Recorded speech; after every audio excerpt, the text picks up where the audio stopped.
It's heating up.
Wait!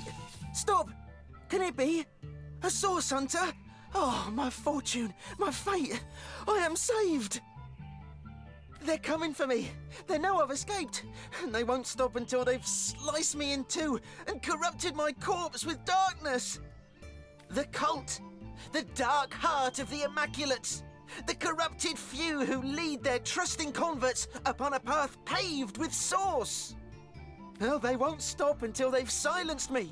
And worse. I am Samid, once a humble miner, once a devoted Immaculate, now a refugee in flight from both religion and home. I once counted myself among their most faithful. Such a devotee to the Immaculate Way was I that I rose swiftly through its ranks, became privy to each of the esoteric rituals of the Immaculate Method. But in time, I discovered too much. When I was granted access to Sacred Stone, the most protected Immaculate village, I watched with horror as our enlightened leaders unabashedly performed darkest source magic. I immediately reported this corruption to our highest priest, Lady Attenborough. I'll never forget her laugh, mirthless and savage. She was one of them, a sorcerer. I escaped that terrible place as quickly as my feet could fly. And now, you must do what I cannot. You must end the darkness that has consumed the Immaculate Way, the source that corrupts it. To gain access to that nest of vipers, you'll have to become one of us. One of them, that is. Speak to Loic, the Immaculate Abbot of the village to the north. Silver Glen, it's called. He'll be only too eager to gain another convert, and only the initiated are granted access to Sacred Stone. The witch? Why, her cabin is only a short walk from here. Look! I'd always heard tell that she, the strange and silent keeper of Luculla, was a sorcerer herself. Though now I see that, if that were true, the Immaculates will be working with, not against her. As it stands, the conduit herself ordered that the witch be contained at all costs. I know not why, but any enemy to this band of demons is a friend to all else. Source Hunter, in the name of the innocent Immaculates, those unaware of the fanged head that leads them, I pray you will expose the truth. So many of us sought only spirit. We had no idea what we'd be asked to sacrifice in return.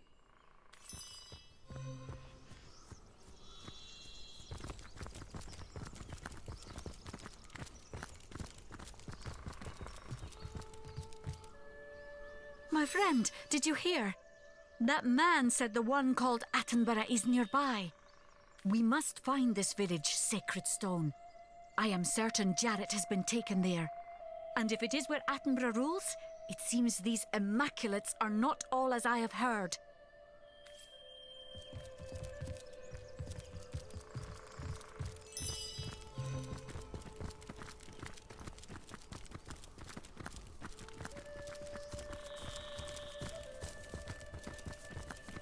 In her holy name, halt! You shall not tread upon this immaculate road. Has rot taken your ears? I say this is an immaculate road. Only those blessed with Loic's sanction may pass here.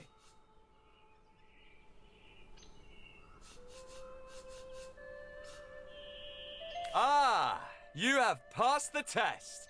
That means you must be on your way to the true trial. Congratulations, Initiate. You are more than welcome to proceed. Be on your guard, though, for vicious creatures crawl upon the sands. Find the Skull of Stone, but don't stray any further unless you wish to face foes greater than those that haunt most dreamscapes.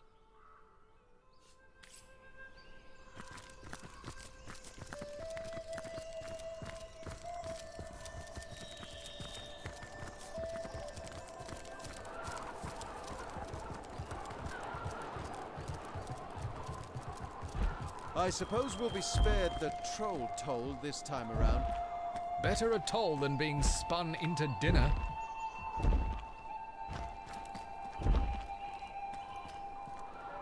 Oh! Oh my, oh my, oh my. You can speak! Oh dear. Oh gracious. Oh, Ralphie, Ralphie, Ralphie. This is your luckiest day of days. Psst! Friend, you must help me. Oh goodness. Oh dear, I beg you. This goblin you see before me, so-called master is a cruel and ruthless beast.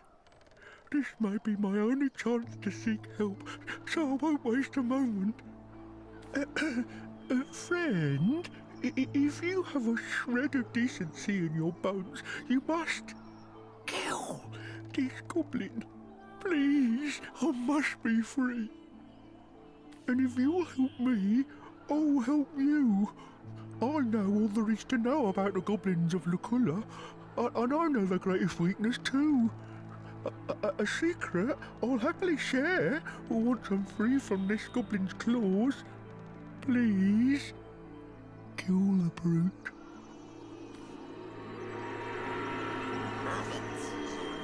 Cruelty befits the cruel, I say. Let's lay the fiend low. 1,000 thanks to you, friend. Start with his eyes, I say. Out of the way, human scum! Your stink is making my eyes sting!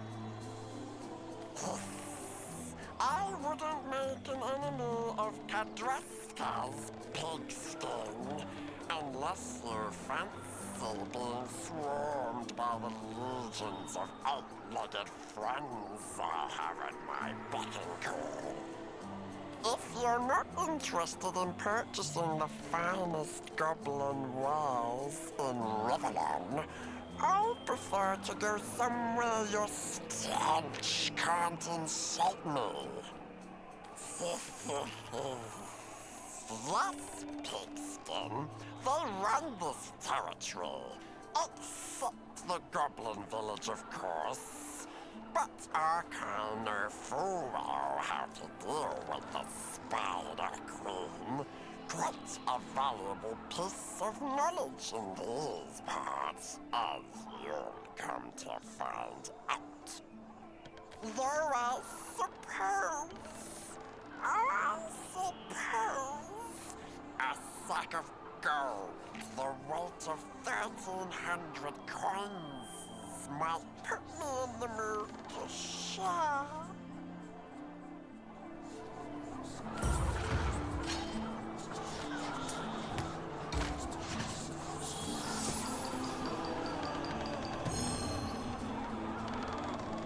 I'm a business goblin first, Pigskin, so let's make a deal.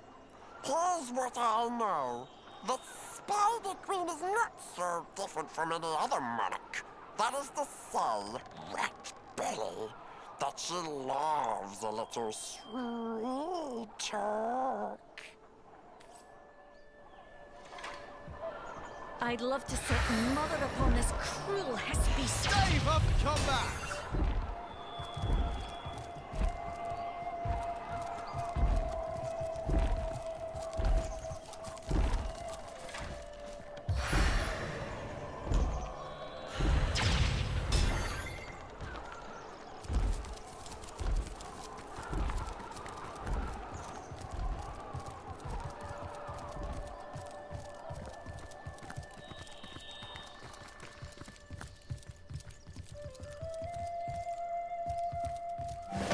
A tempest of dust. What happened to the lush forests of Luculla? These high plains seem a far more treacherous landscape. Days they drag their souls through fields of dust. Feet fret through fields unfamiliar. I can't keep... What's that? I think there are hidden foes ahead.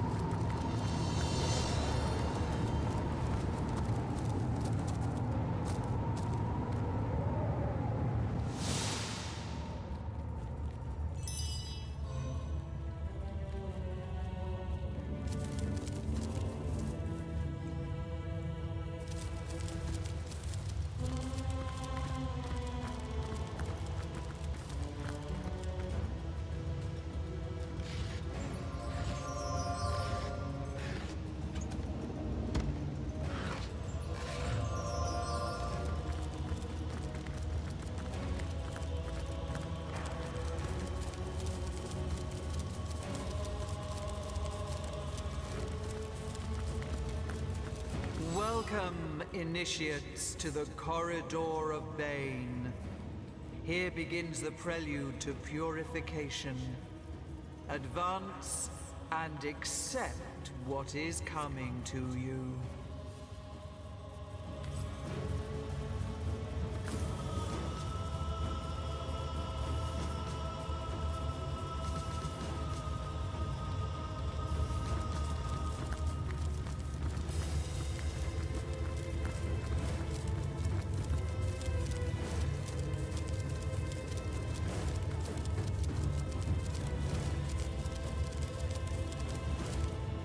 Look at the floor. The stone is black as night. Sinister place, this corridor of Bane. It's a My trap. blood feels... Oh, I don't feel so good.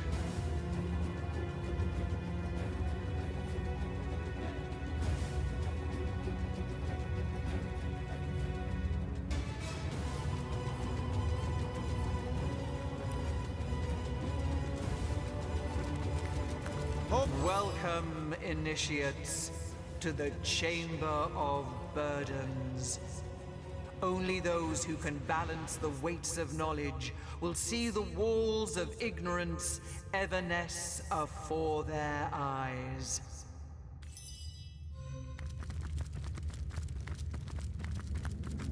Hold! Our enemies have laid a trap.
This seems to be broken.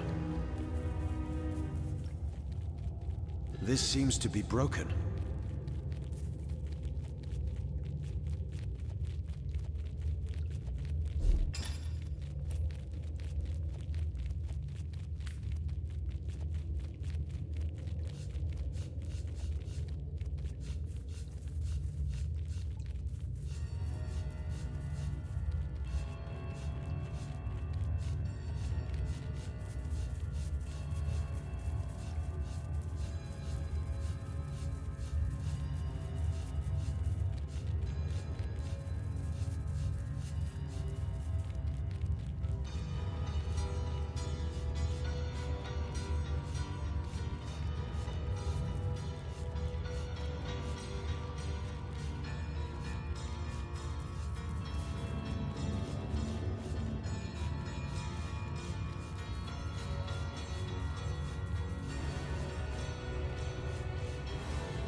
we could continue further down this dungeon. I wonder what's next.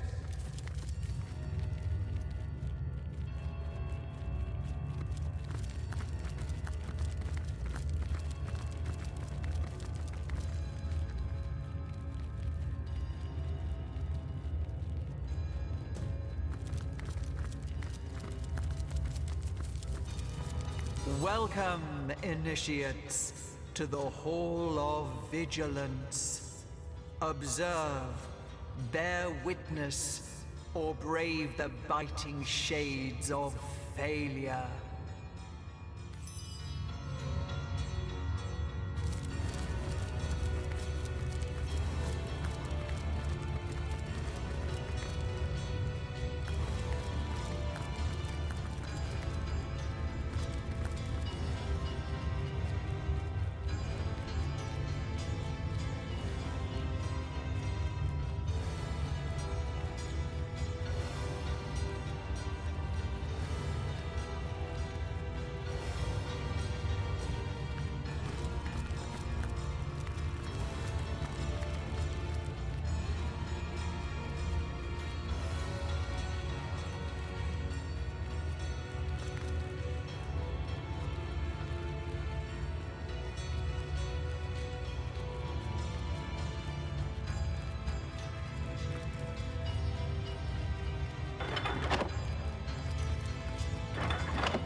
I mustn't have used it correctly.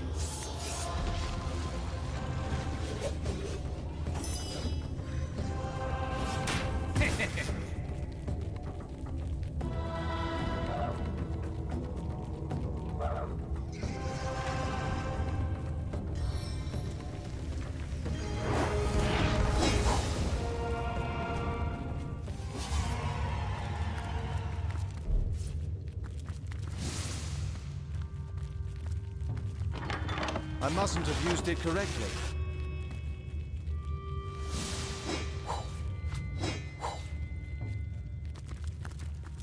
Heard any good tales, my friend?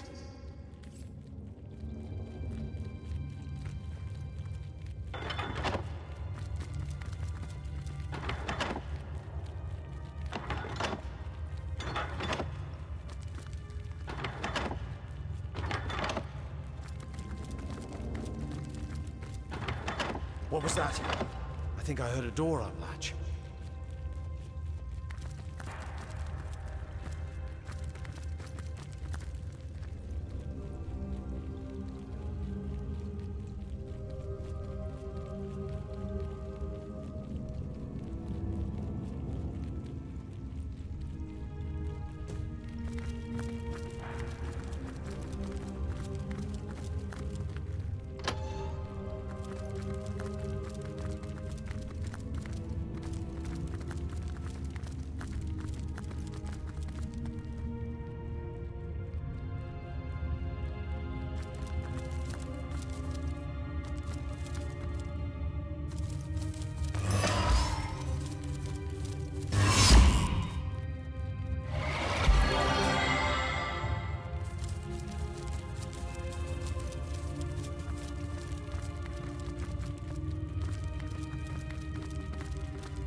Well done indeed. You have made it far. You have felt the goddess's bane, and now you shall feel her boon. Kill ye this fowl and pour its ruby essence onto the altar, so that her blessing will cure thee of thine ails. But this cannot be. What is this heathen witchery? The rot is gone from your flesh, yet you have yet to partake in the blessings of the blood. Just proceed with the sacrifice. Kill the chicken, collect its blood, and yield it to the Star Stone. In the meantime,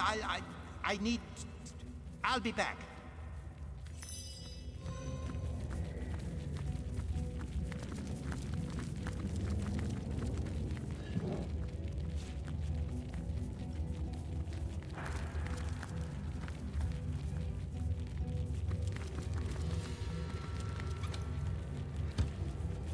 Proud and healthy human, you are not sick, you are not poisoned.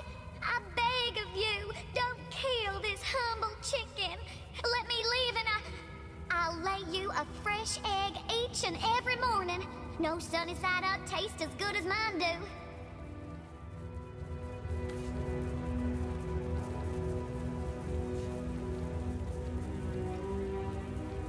Doing so would be senseless cruelty indeed. Holy hands, how I give you thanks, darling friend of fowl. Countless chicks would have been orphaned, but for you, bless you, oh, bless you. There, the goddess's foe remains in her holy chambers. See what the Defiler has done. A starstone ruined. The goddess's boon destroyed. Spill the blood of the profaner. May the lost one beg the goddess's mercy. The infernal heathens that undid the starstone, drain the blood from them, render them unto the goddess.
Lucky find!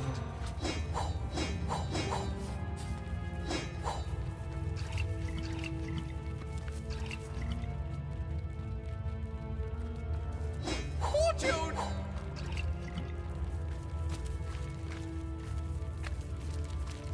Cassis, I'm stuck.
Beware of the lost ones out there, Wanderer. Their blood is impure.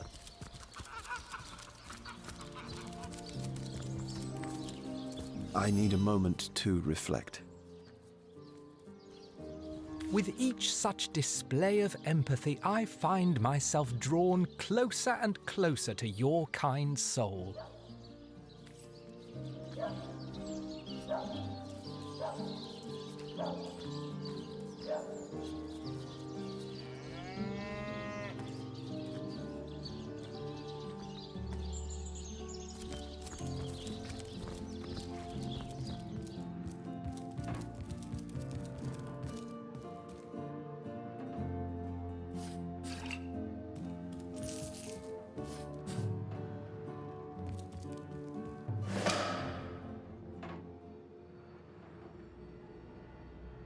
Look there! A portal. Shall we find out where it leads to? Now this is valuable.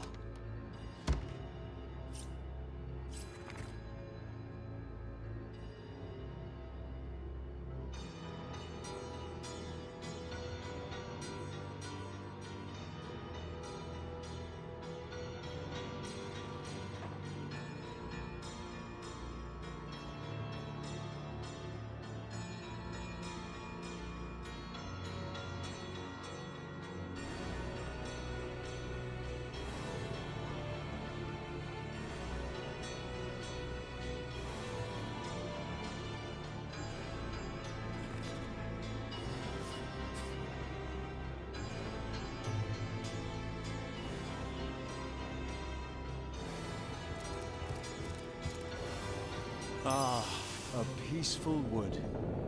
The caterwauling of cultists was making me ill. Lucula seems fairly infested with Immaculates. I wouldn't count on a long respite.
Halt, trespasser! The hallowed village of Sacred Stone is hardly open to lost ones of every make and kind. What proof have you of your devotion to the conduit, to the goddess, to the one way? Present your immaculate amulet if you are a friend to our cause. Welcome, compatriot, fellow, friend. Enjoy your stay at the most enlightened village in all of Riverlawn.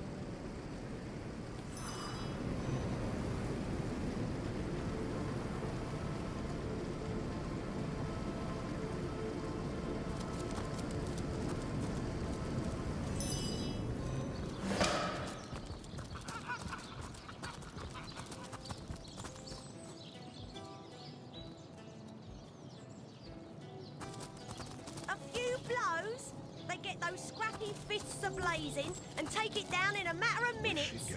Oaks are strong, but they're slow as whalers. Source hunters! This is it! Sacred Stone, the seat of Attenborough. They're Riverland's most yellow-bellied chickens. Reminds me of a song I know. The imps are out This must be where the Dark One has taken Jarrett. We must be stealthy. If Jarrett was taken by surprise, there is no telling what sort of subtle evil might find us here. I know that. Crystal snows can twinkle, blizzards shake and turn. So long as imps flee from me, my heart will blaze and burn. Well, probably a sequel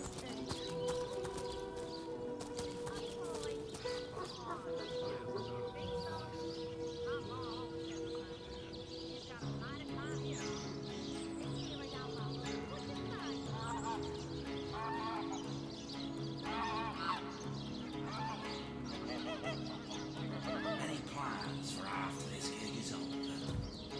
I've always wanted to start my own business, actually. Is that right? What sort of business? Artisanal hand soaps.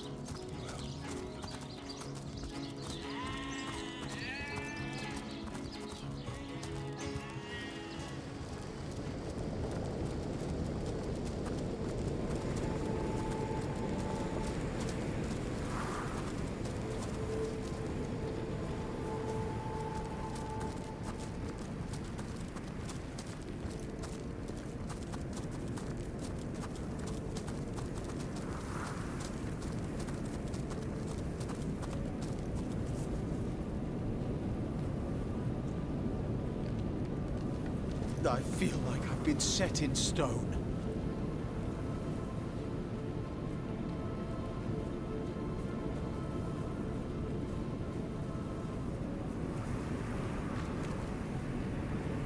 I am powerless to act.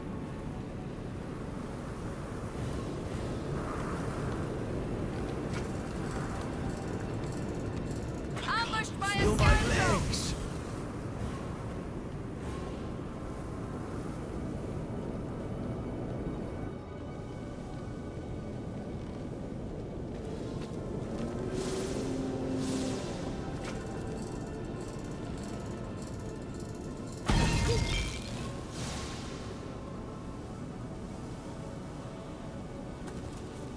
Demon's Feel my breath. legs! I've been paralyzed!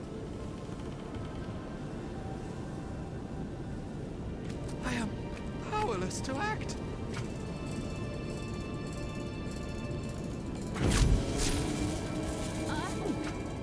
I can't move.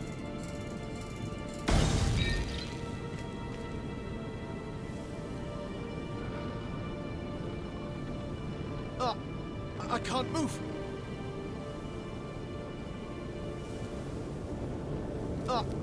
I can't move.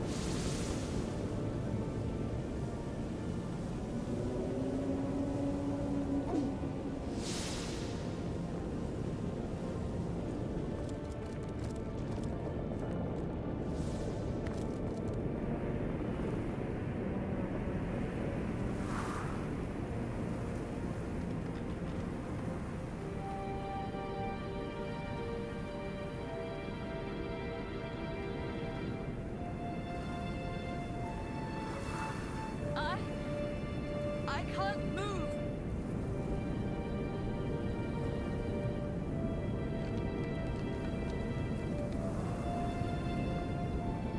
I feel like I've been set in stone.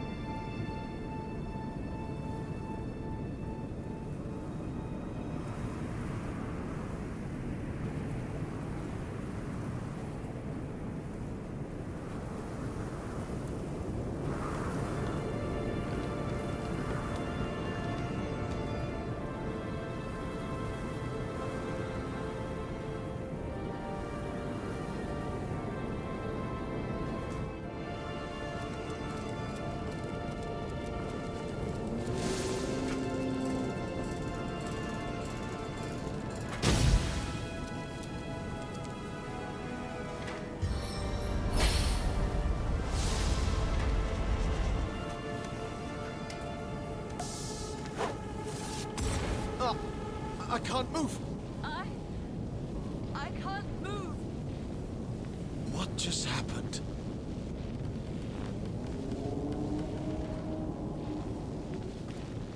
I am powerless to act.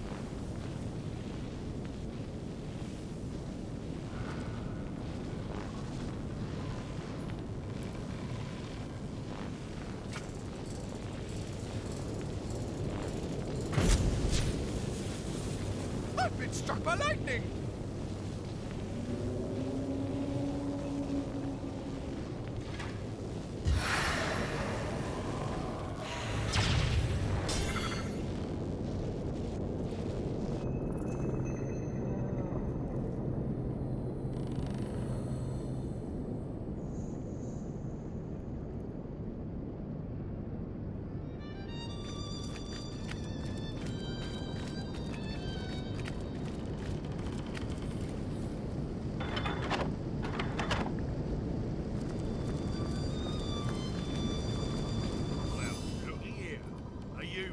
Just about the size and shape of the one that got away. Must be a gift from the All-Mother herself. I'll wager you've got at least 10 nice full pints of blood in you, human. Ah, that stone will be swollen as a tick. Come on then, nice and quiet. Mangoff's waiting for you.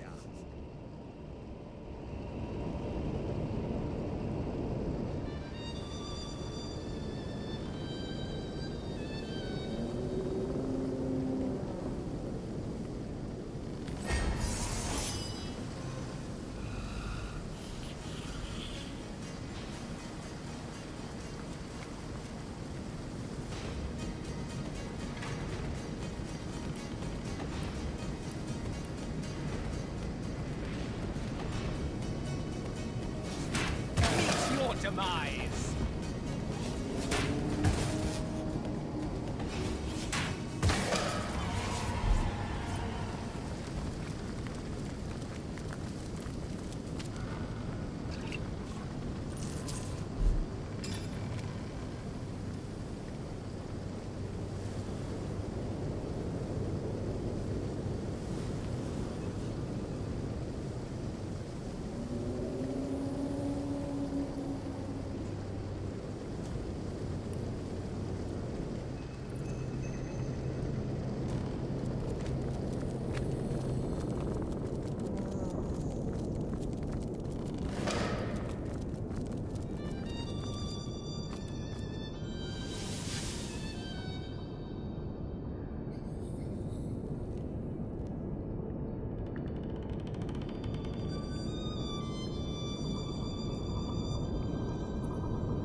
Stay where you are, lost one. Only those of rank among we Immaculates may enter this hallowed ground.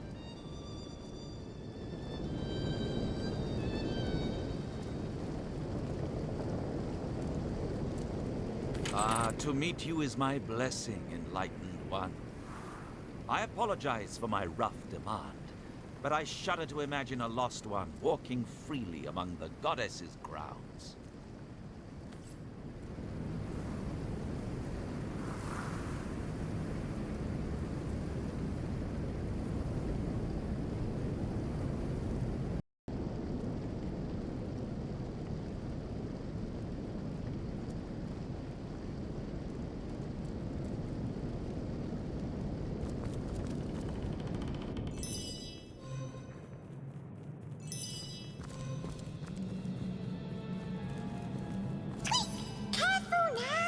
Mangoth is in a sacrificey sort of mood.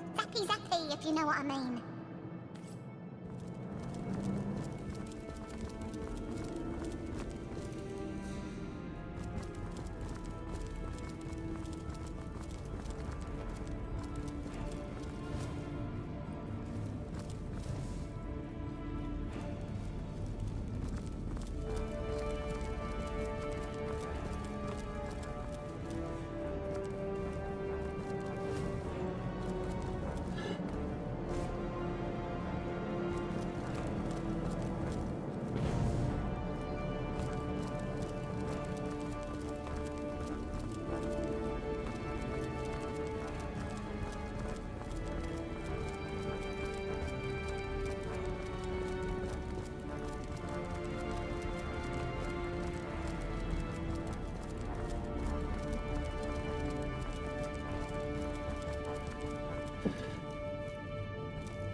keep hearing so much about? Come to hide another priceless relic, have you? Wonderful!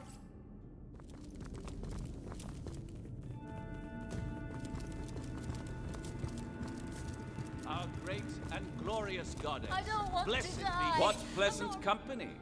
The Source Hunter, is it?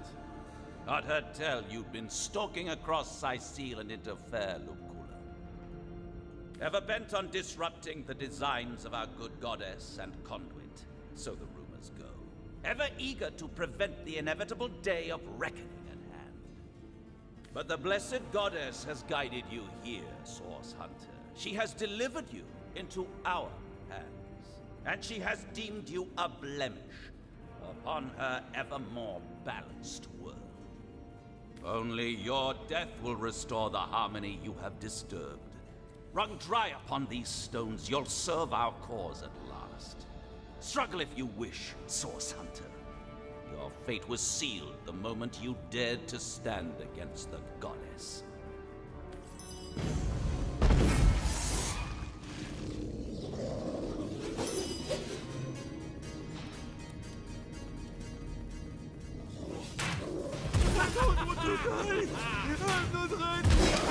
Stop this lunatic! Please! Stop this lunatic!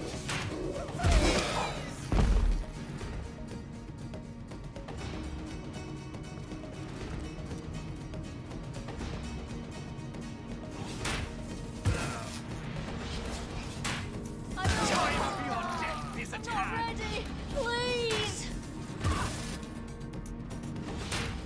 The end for you! Stop this lunatic! Please! Sigurd's beard, what a find!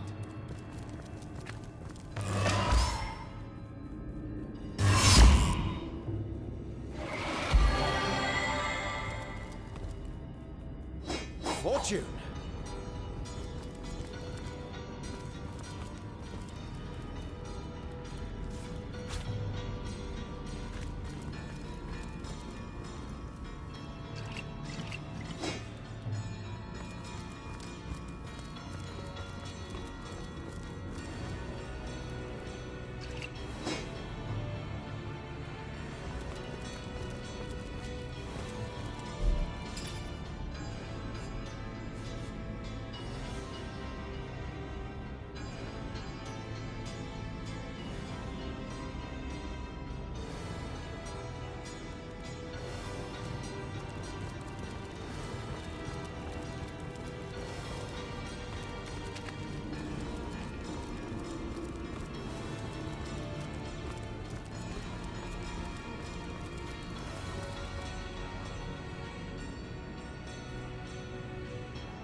Welcome, visitor, to this humble library. May the goddess guide thee in thy search for knowledge.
The sound. I think the altar moved.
Now to find out what effect that had.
Now to find out what effect that had.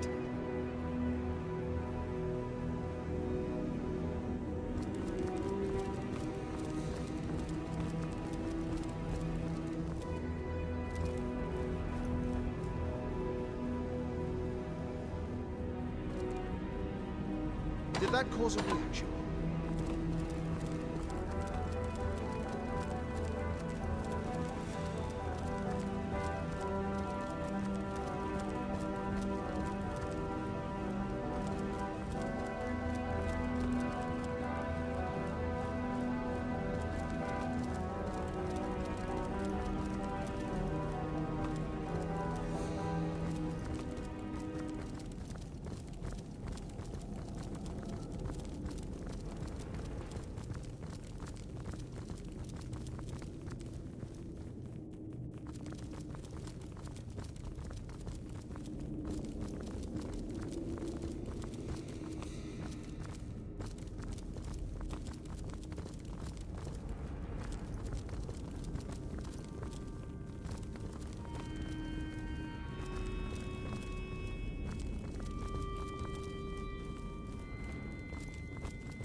Does anything seem different now?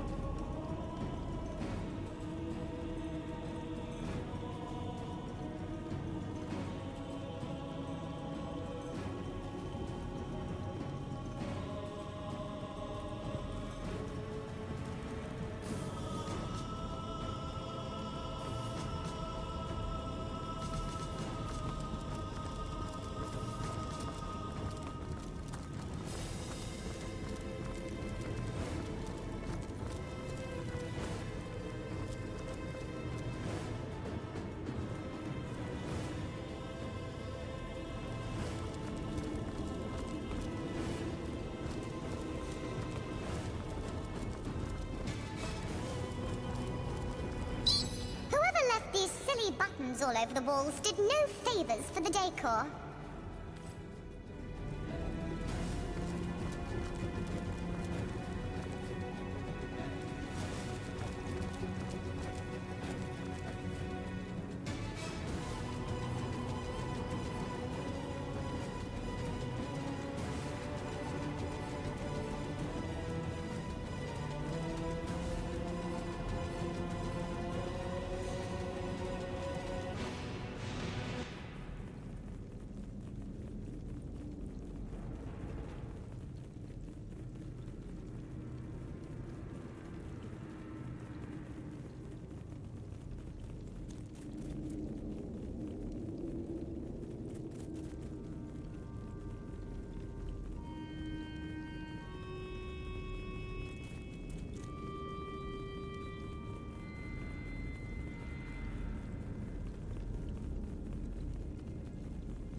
Did that cause a reaction?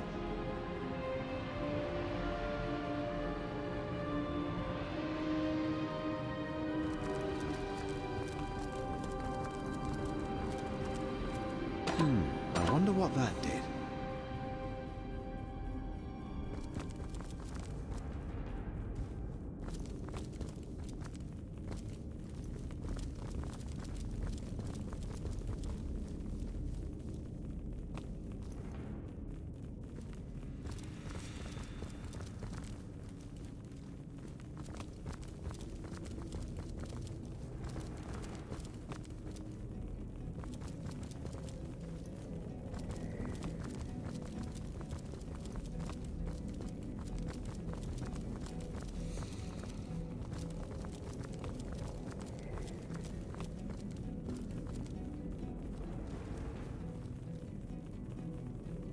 Now to find out what effect that had.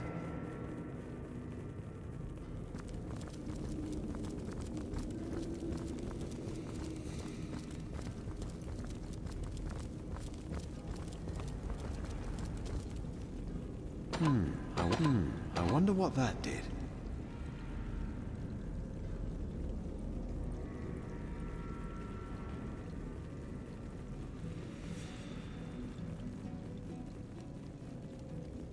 Now to find out what effect that had.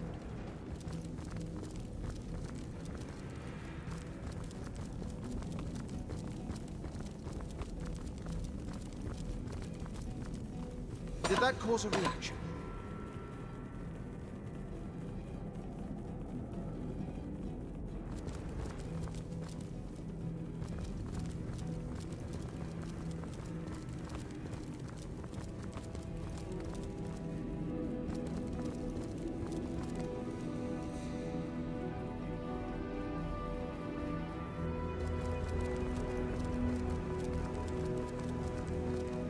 Now to find out what effect that had.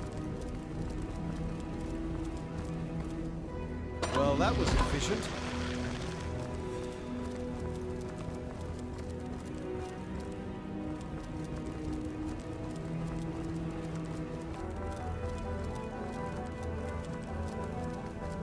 Welcome, Source Hunter. Welcome!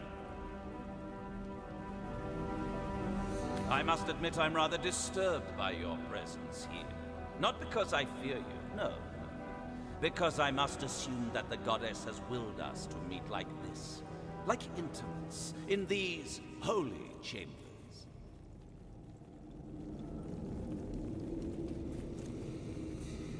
Perhaps she wishes for you to see, Source Hunter. Perhaps she wishes for you to understand our way. Perhaps she has willed it time for our factions to walk side by side toward a new beginning. This history of Source versus Hunter is as long as it is gruesome. Aren't you tired of fighting? So what if it is dark? What is so terrible about darkness? I ask you why a natural and neutral aspect of the cosmos, of our lives, can be banished. It is easy to view death, or sacrifice, as we practice it, as inherently negative. But the easy perspective is very infrequently correct. Why regard death, an utterly unavoidable aspect of our very natures, with fear and panic? Only by abandoning the fear of death do we truly live. You say Source is dark. We say that to use it is to embrace the so-called darkness within each and every mortal. How can we deem an aspect of our very selves to be dark? Who decided that to die was a weakness, a failure, a tragedy? No. To die is to be completed. To kill them. To kill is to carry this completion forward. Ah, Source Hunter, this is what the Conduit fears you will never understand.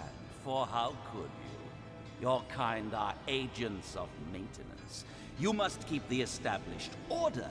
You must enforce the existing laws. But what if everything you know is a mere shadow of what could be? What if you are regulating a system that is inherently broken? Though I doubt you will grasp this, Source Hunter. We Immaculates have come to believe that the life we live is no true life. And we seek to restore a better, more authentic existence. The original way, Source Hunter. The singular awareness that was once the void. Before we were wrenched apart by existence. Before we were separated into a million warring minds. And the time is nigh. Each sacrifice brings the void closer. Each bloodstone helps the Conduit to call it nearer. She and she alone communicates with the goddess. She and she alone can bring the goddess' intention to the ears of the faithful. Whither the goddess turns her eyes, the Conduit is there to enact her will. And now do you see, Source Hunter? Do you understand that walking the Immaculate Path is the only way to conclude this experiment called existence? Do you see that to bring true balance, true equilibrium, we must rejoin one another in the void? And do you see why I cannot permit you to intervene in what is coming?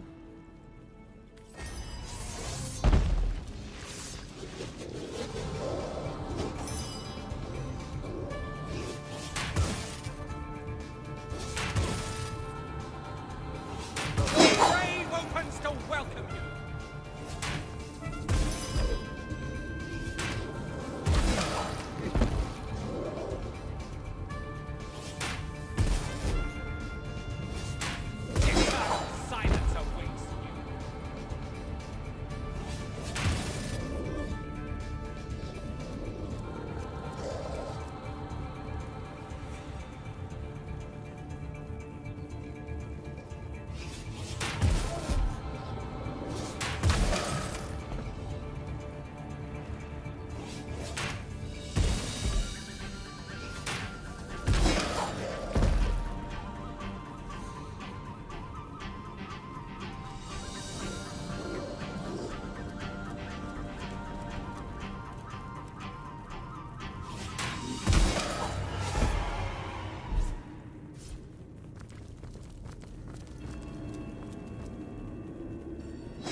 is in here. The Immaculates have gone to dire lengths to conceal it.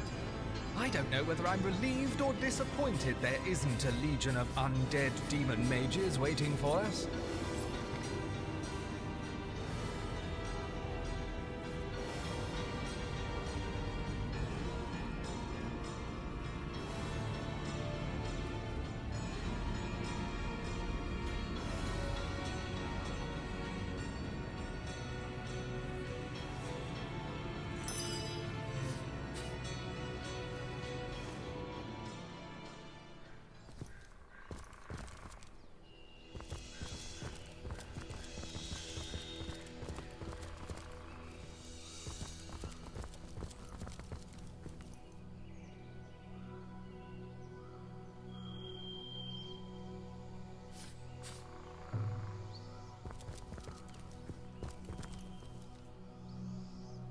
A map to the Source Temple in the Phantom Forest.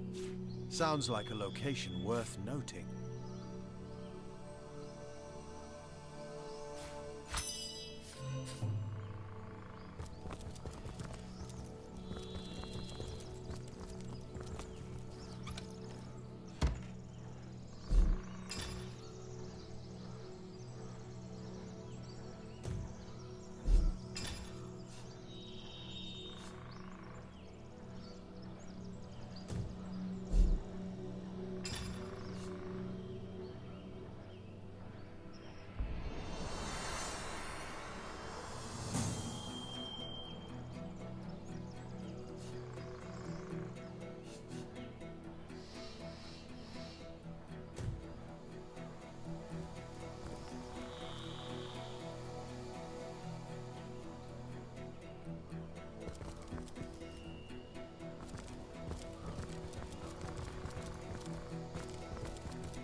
What's the word, Source Hunter?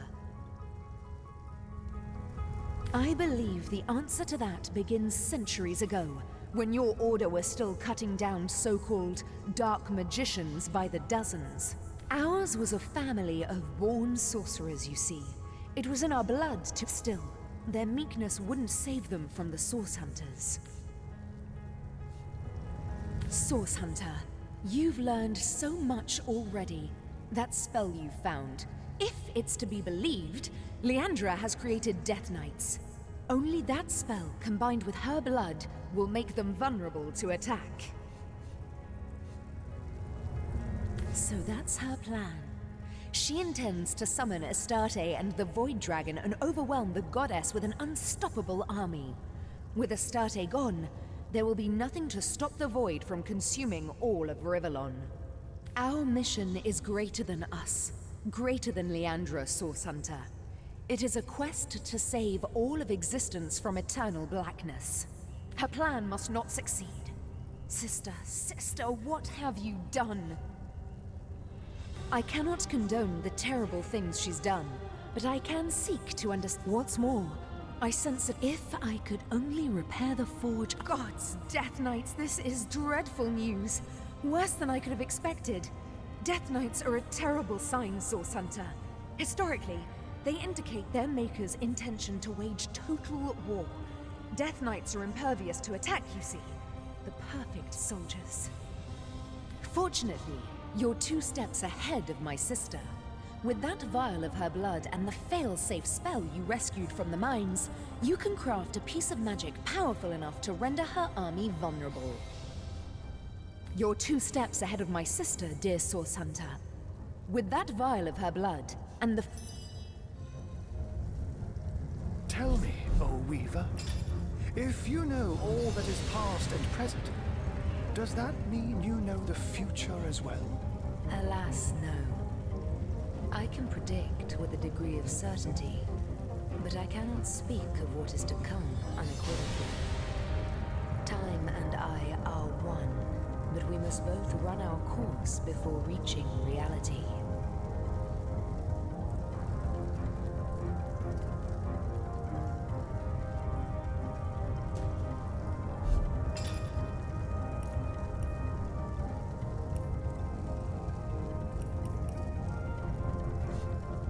I have seen the void, and it haunts me.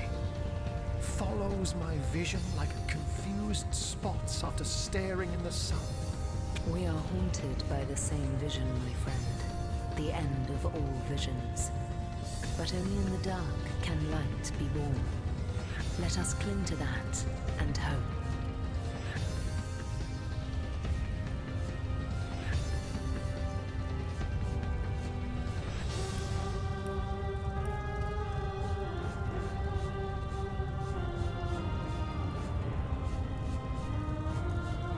You and Zandalor have always been close, Ahu. Pray tell me, did you know anything about his affair at the King Crown? Come now. Do you really think he'd let me in on it in advance if he'd been planning an affair with your sister? How can I tell? Maybe you taught him a thing or two about slinking around in between shadows. If that were true, Ikara, he wouldn't have been murdered, resurrected, and pursued by the bringer of the apocalypse as a result, now would he? Ha! True enough.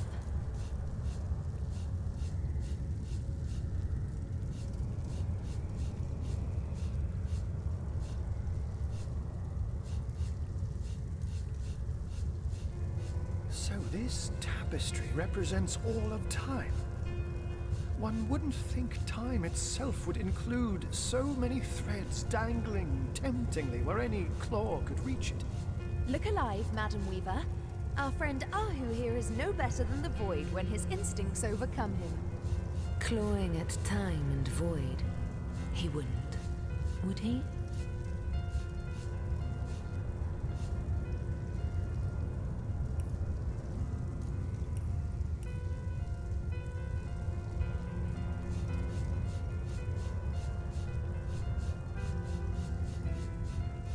I have seen the void, and it haunts me. Follows my vision like confused spots after staring in the sun. We are haunted by the same vision, my friend. The end of all visions. But only in the dark can light be born. Let us cling to that and hope. So Leandra's devised a method for destroying Death Knights. That sounds more than promising.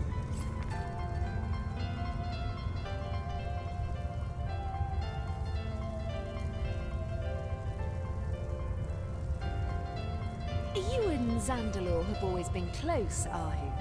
Pray tell me, did you know anything about his affair at the King Crab? Come now. Do you really think he'd let me in on it in advance if he'd been planning an affair with your sister? How can I tell? Maybe you taught him a thing or two about slinking around in between shadows. If that were true, Ikara, he wouldn't have been murdered, resurrected, and pursued by the bringer of the apocalypse as a result, now would he? Ha! True enough.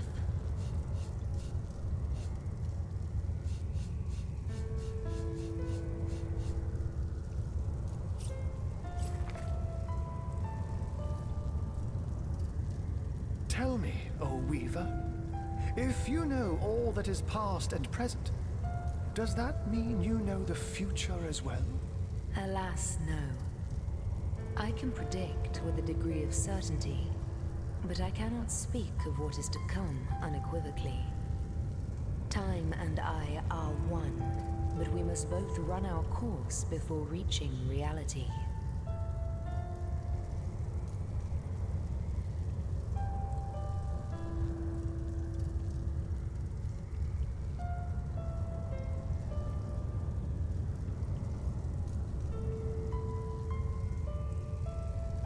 So this tapestry represents all of time.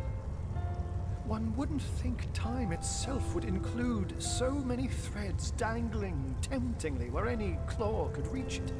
Look alive, Madam Weaver. Our friend Ahu here is no better than the Void when his instincts overcome him. Clawing at time and void, he wouldn't, would he?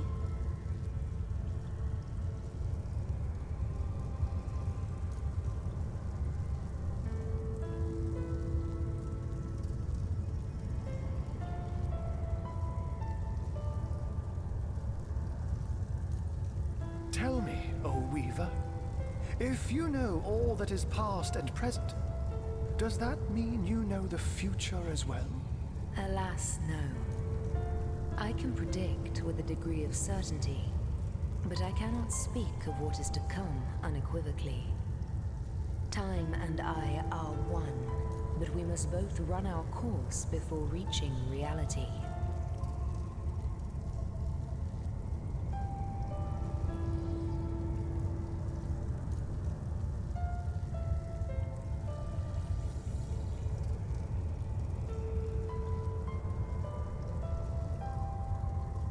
I have seen the void, and it haunts me. Follows my vision like confused spots after staring in the sun. We are haunted by the same vision, my friend. The end of all visions. But only in the dark can light be born. Let us cling to that and hope.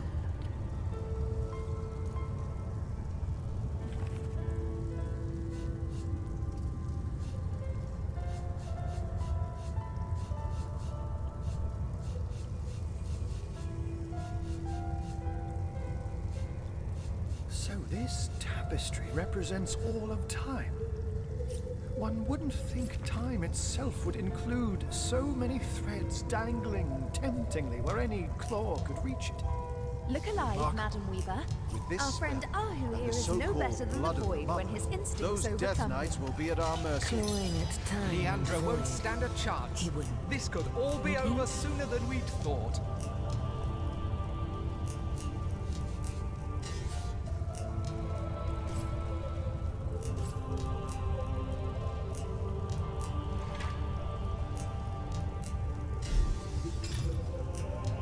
You and Zandalor have always been close, Ahu.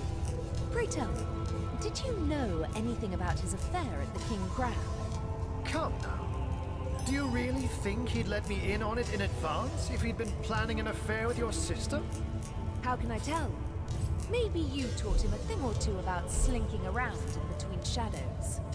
If that were true, Ikara, he wouldn't have been murdered, resurrected, and pursued by the bringer of the apocalypse as a result now, would he? Ha, true enough.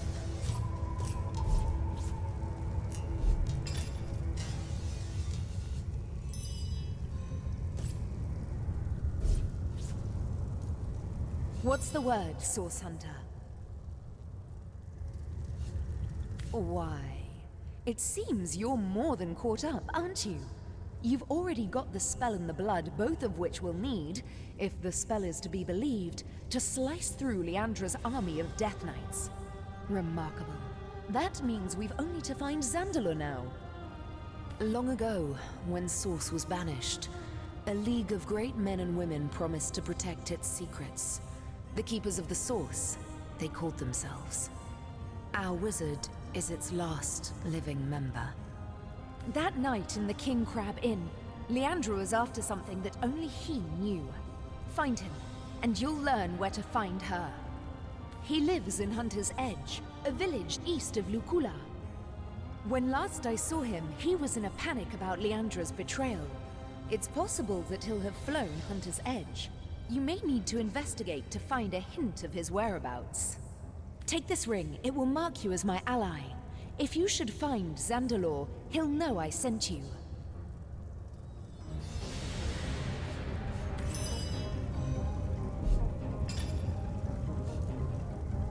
Tell me, O Weaver, if you know all that is past and present, does that mean you know the future as well?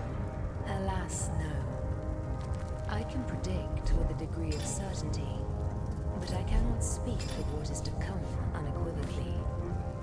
Time and I are one, but we must both run our course before reaching reality.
And here, young initiates, witness an overgrowth of Rivolonus anticoag.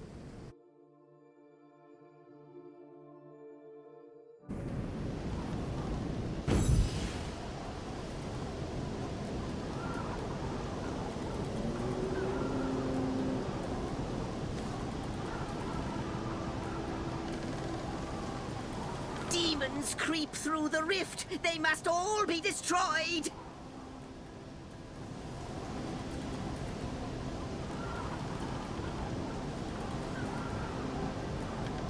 The rift is the portal through which the demons seep. There is blood magic at work here, and he who says blood magic says immaculates. A bloodstone fuels the rift. Obliterate it, and the rift shall close. I've scouted ahead of it and seen that 3 paths, or what passes for paths, lead to the center of the wasteland that lies before you. To the left is an encampment of immaculates. Yes, they're but immaculates, but their weapons look sharp as shark's teeth. So don't barge in like cats at a dog's wedding. The central path is a big no-no too, brimming with demons. I really wouldn't recommend it. Which leaves the right path, which may not be the right path at all, for it is deceptively calm along its trail and positively overflowing with magma. So basically I can offer you 3 options, all of them as appetizing as pig feed. And yet you'll have to swallow your portion whole. If not, the end of time will be swept into the void and Rivolon with it. Not just any demons, void demons. They are impervious to attacks with weapons or magic that any creature of this world can muster.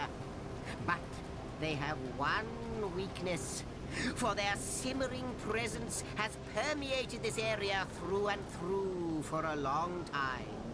Tenebrium, that is the answer.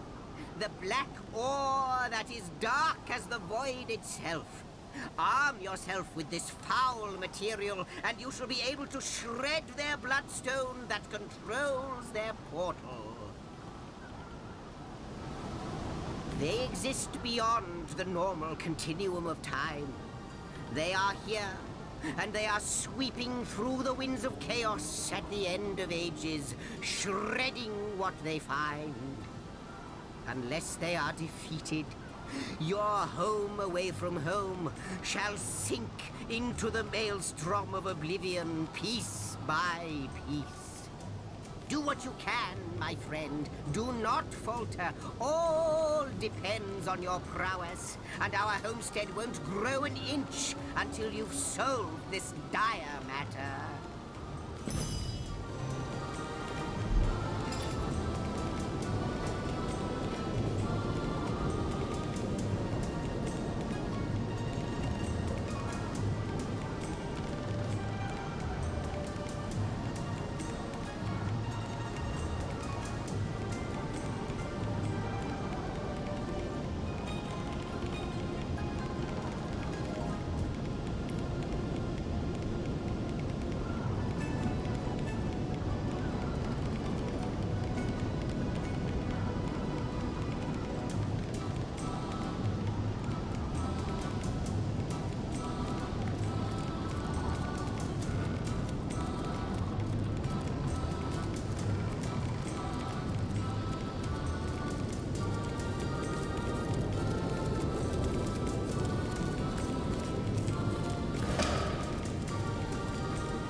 Wait! Oh, I can hardly... I can't bear this. No! No!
Time.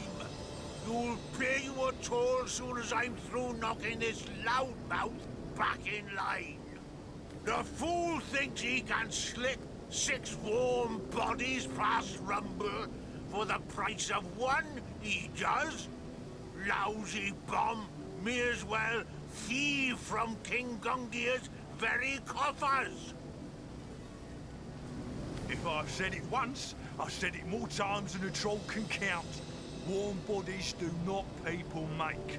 We are free immaculates and free slaves, and I won't empty my pocket over chattel.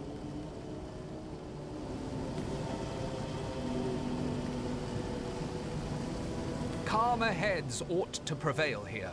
Let's simply pay the toll for all concerned. We can spare the gold after all. Better to end this conflict before it escalates. Oh, the gentle tinkling of gold! Intoxicating! Do pass, Skullbearer, and tell your fool of a friend Ye may do the same. No wonder you came to my aid. I see you have an immaculate amulet, the very same as mine. The goddess does bless us with good friends and good fortune during our times of need. Hide to the village ahead and rest yourself among your kin, but do take care. Only those in possession of our holy amulets may enter, and the guards are a savage sort. They won't hesitate to gut you if they suspect you aren't one of us. Go on, march!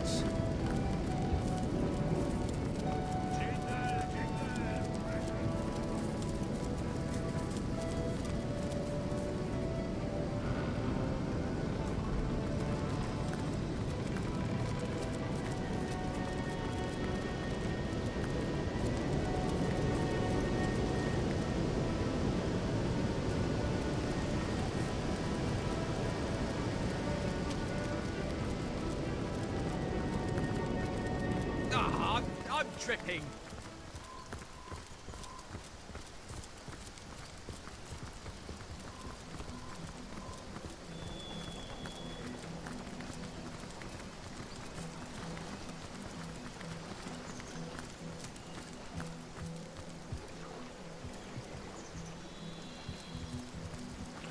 Bloody floods! We can't pass through here.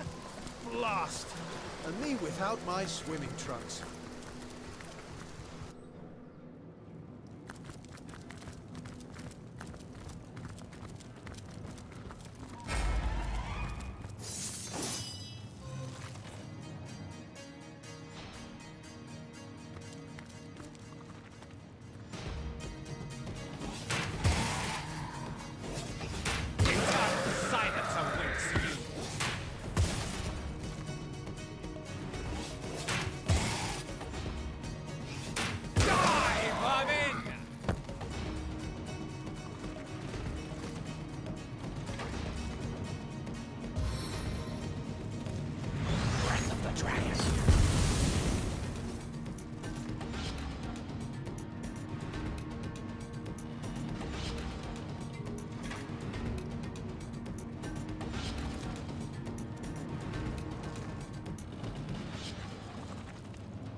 Lifts like a feather, drops like a troll.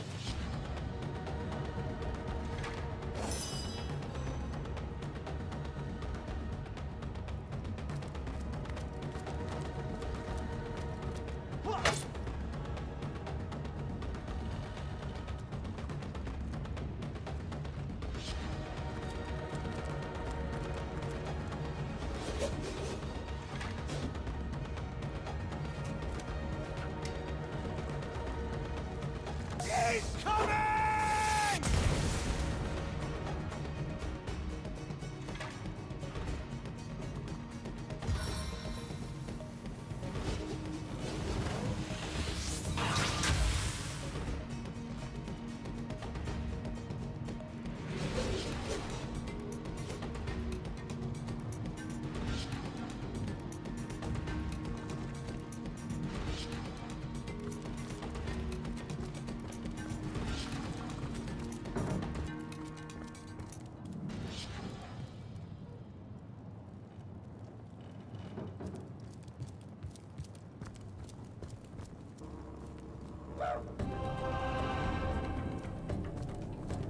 I'm growing too accustomed to the sight of corpses.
Little, show your strength.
No stone too tough for me to crack.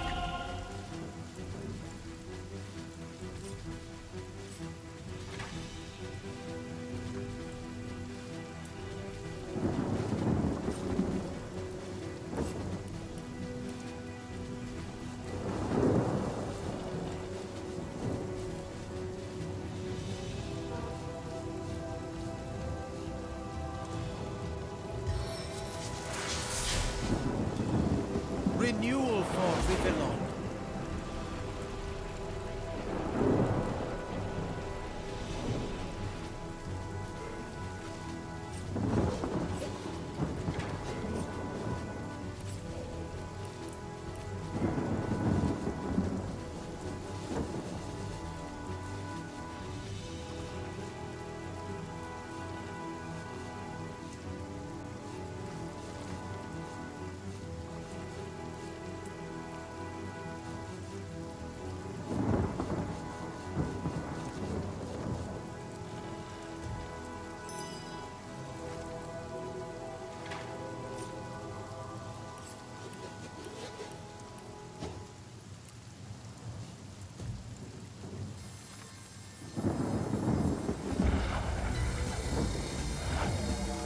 Holy powers aid me.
Opens to welcome you. Face the unending darkness. moving now!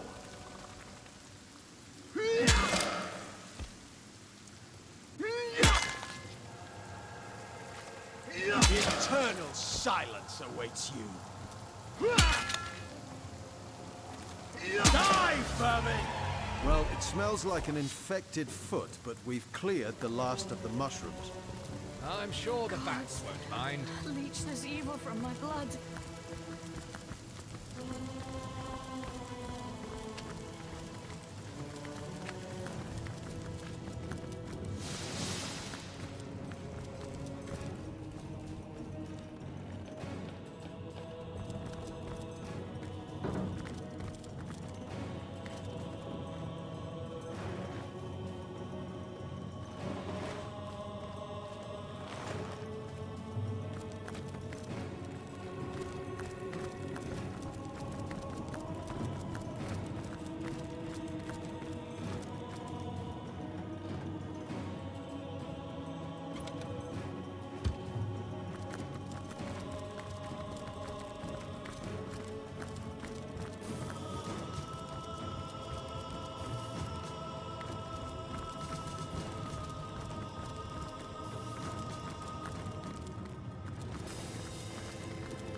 Something toxic courses through my veins.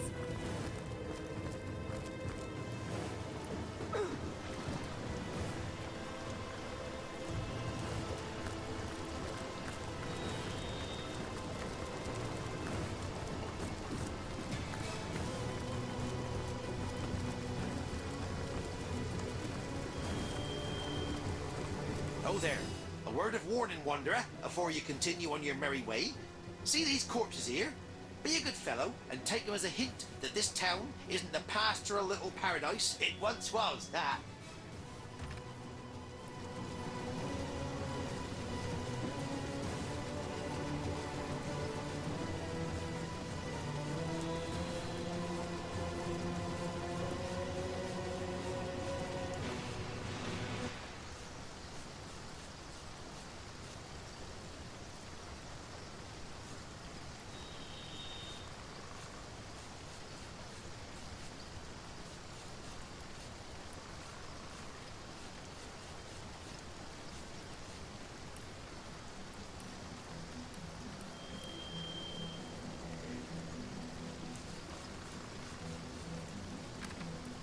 Immaculates, orcs and humans both, have taken Hunter's Edge.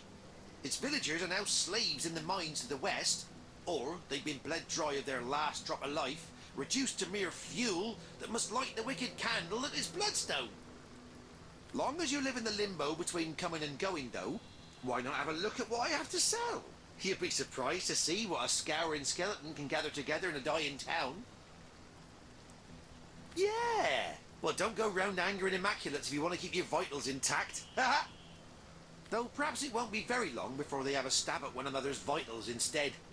I have the feeling there's trouble brewing between the orcs and the humans in there, and who can blame them, really? Just ain't natural for 'em to consort, I say. Only good orc... Well, you know how the phrase goes. Can't say I remember who I was before the change came over me, but these days I'm a travelling trader of sorts. There's an immaculate necromancer in the village ahead. She's the one who brought me back from, well, wherever I was. She's an especially bright one, you know. Most necromancers can only revive a dead corpse into an animated one, but she manages to yank back some semblance of consciousness too. I don't remember much, but the thrill of trade certainly calls to me. Maybe I was a merchant in my former life, who knows? These days, most undead are busy haunting Syceal or picking the way in the Lucula mines. But I keep a low profile and stay out of sight. Haven't been bothered by an Immaculate yet, and I hope to keep it that way. I'm warm as fresh apple pie. Burnt, ruptured, trampled. To think I could have made a fortune selling all these bits of taxidermist.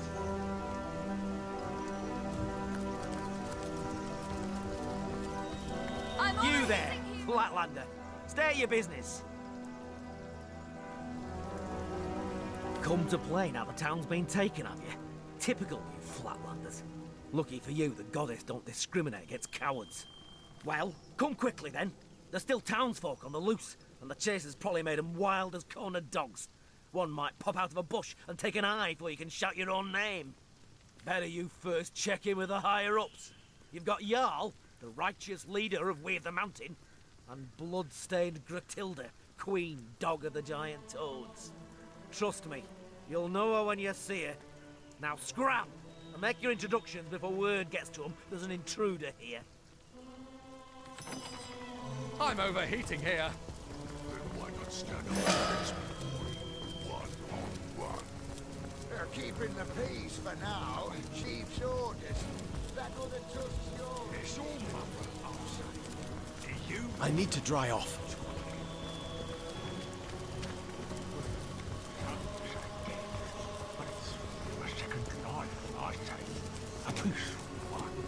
I'm warm as fresh apple pie.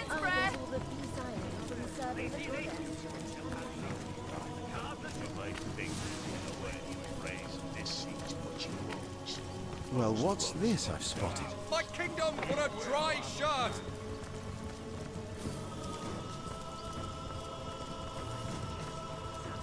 I've spotted something.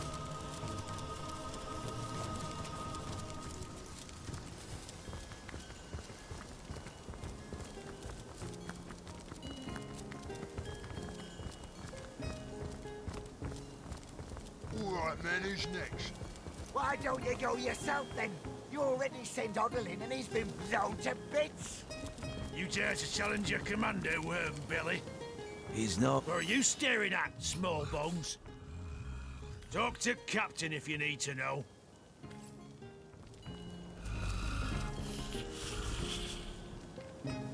Scissors!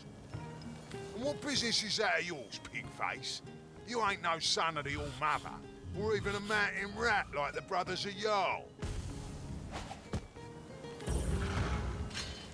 Well, that's one less mind to worry about, so who's next?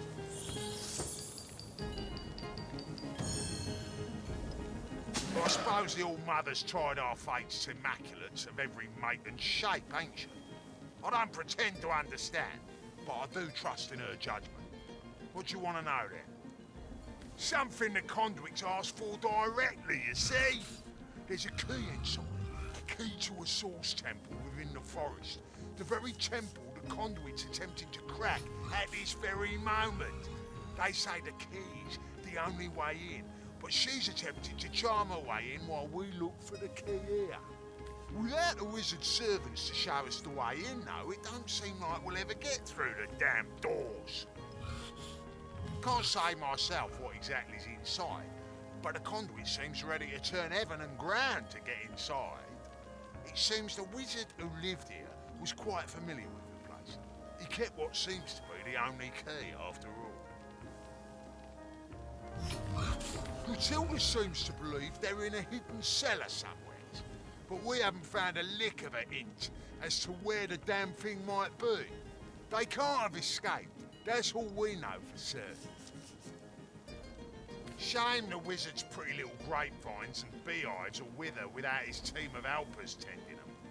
Perhaps, once we find and skin the buggers, that priestess can turn them into undead workers fast enough to save the garden and whip up some wine and mead.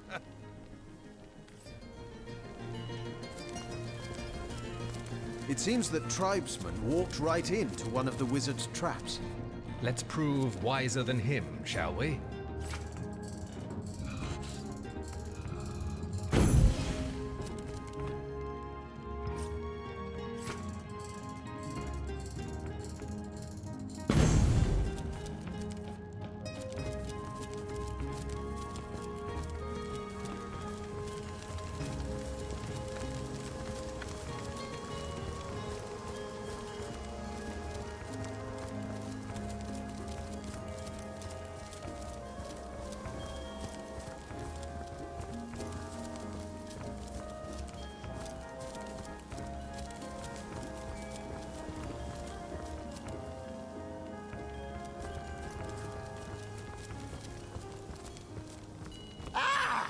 A human?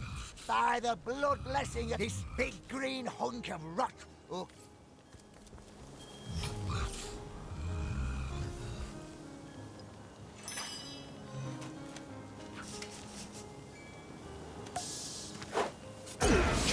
doing?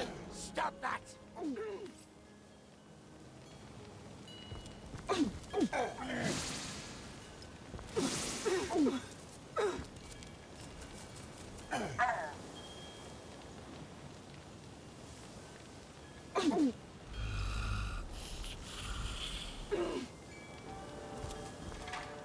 What do you think you're doing?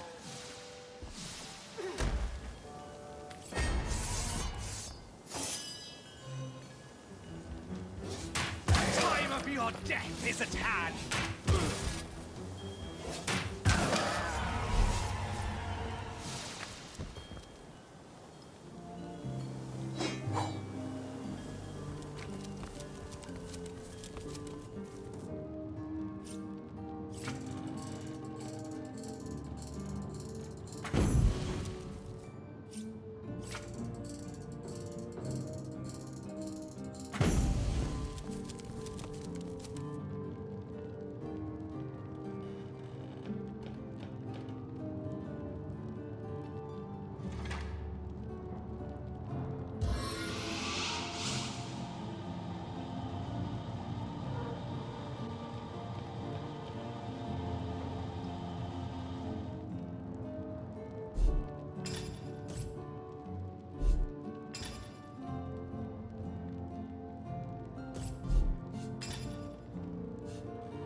What's this? I found something.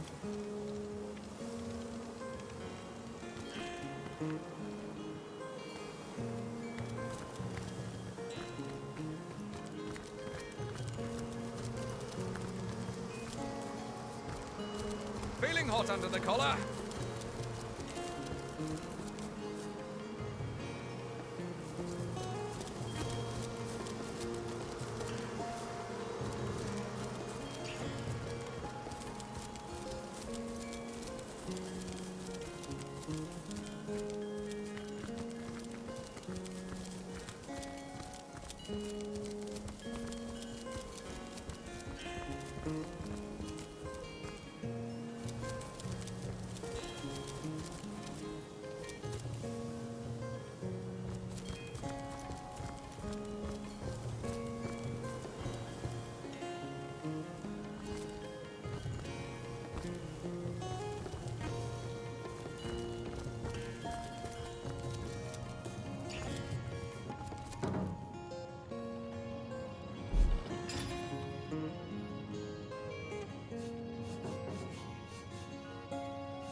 warm as dragon's breath.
Sodden all the way to my boot soles.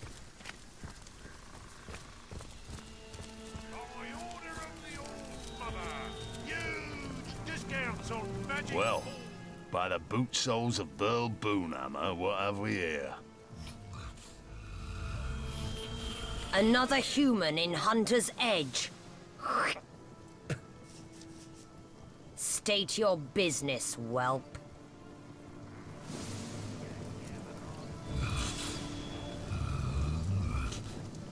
Hail, Immaculate. By the sickle of Tyr Gut Gouger, I'm glad to see another human face here in Hunter's Edge.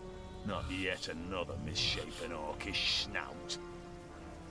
If you fancy keeping that human face of yours, I wouldn't take my cues from the chief of the mountain apes. I may have sworn to refrain from carving my name across his back, but yours, I do believe, is free for the taking. Regular ray of sunshine, isn't she?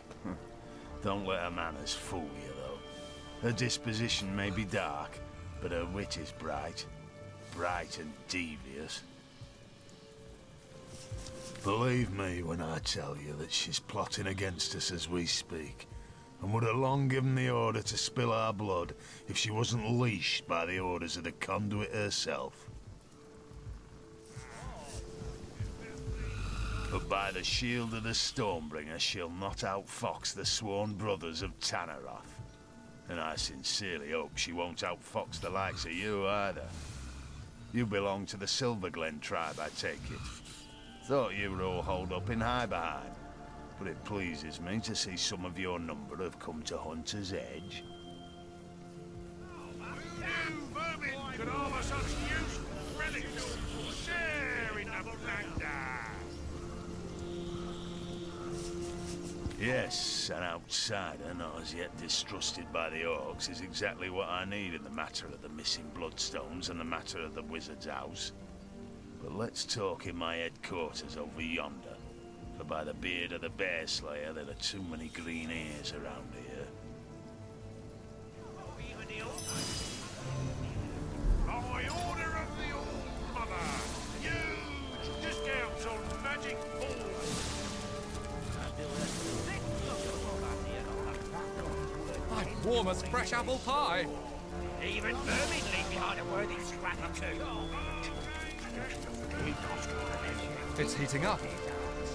What about the... And they lovely sight up there, all in a row. Sang about myself, I do. Each of the little darlings. A sweeter sight I could ask for. I'll win this one. The goddess is with me. Feel it. I never did much care for the term myself. I'm more of a caretaker, you see. The world's a wild place, unpredictable at best. But here, upon these gallows, there's peace, calm. I keep the order, and my little ones stay in line. Now for the clock. 2 o'clock. 3 of us there. Finally. What about that one? Look how I'm overheating here. Oven door open. More enlightened. I'll bet no one would even notice. What are you, a beggar? I'll add another 10 to the tally. Come inside. I'm out. Now for the third down. That old rat catcher calls himself king, but there can be only one. Cheers. Though I wish there were other bombs that go off. I need to dry off. I told you there's some feeding his own living alongside that. What's this? What I found something. Hey. These big green goons certainly can't handle their alcohol. Give them a sip of something fine and they're useless. You will find yourself Could harbour such useful relics. Share in the... Oh, my augure's flame kindles at your approach. In the market for some magical artifacts and scrolls, are you? Even the old mother can pass this steel in a single blow. I'll win this one. The goddess is with me. Feel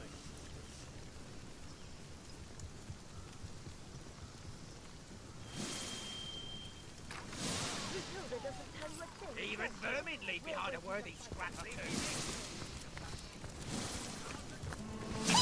What's Gratilda doing with all that shiny black ore anyhow? That stuff makes my head ache. Useful relics. Oi! The old mother's is almost connected. Yes, right away, my good man. Yes, me. Tell the old mother you got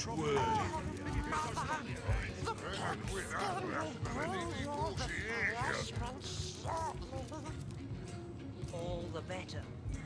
Thirst does so magnify one's craving for goblin flesh.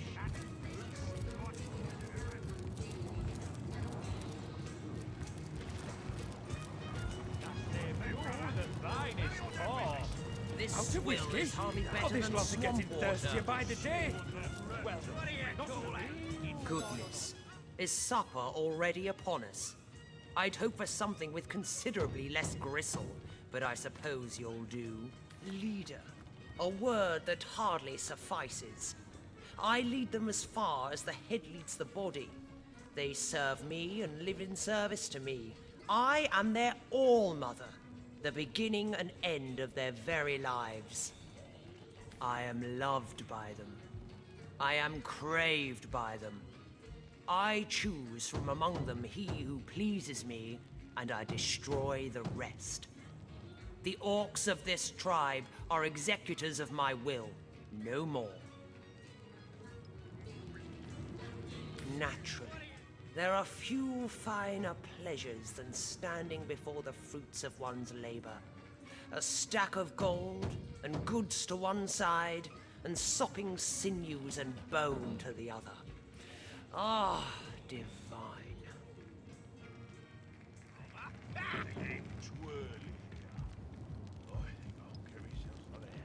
I've developed a particular affinity for tenebrium of late. The sheen of it rather pleases the eye. My boys know not to keep a shard of the stuff from me. Consider this your warning too.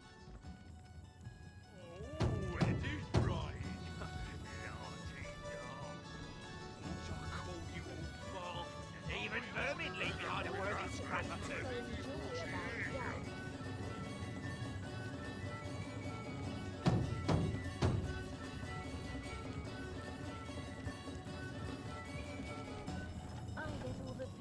Even vermin leave behind a worthy scrap or two. Let the lost die that we may live.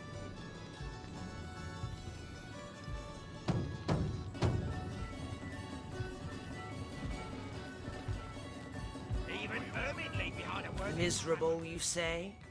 I quite like it. Save the altogether hideous pink apes infesting the place. But exterminating them was a rather titillating diversion, I must admit.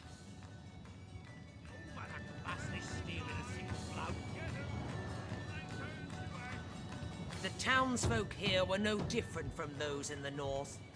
The larger ones beg me to spare the smaller ones. The smaller ones bleat like lambs for the larger ones. Yet they each squeal just the same when you split their piggy skin from nose to navel. Yes, I dare say the wizard won't be so pleased with himself for evading us when he returns. His servants' entrails will be wreathed among his grapevines, and the rest of the villagers are already hacking away in the Tenebrium mines. Undead drones bent in service to the conduit. Our conduit didn't describe every detail of her plan to her mold-eyed pets in the mines. Well, no matter. It hardly concerns you, unless you can break the enchantments protecting his house. But that's a matter of magic, not the erotic virtues of your mother's rot-rancid corpse. I doubt anyone from Silverglen will be of use.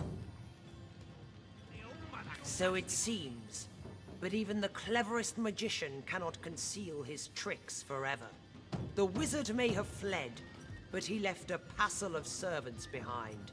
Servants I very much doubt will be immune to the charms of my screws and cleavers.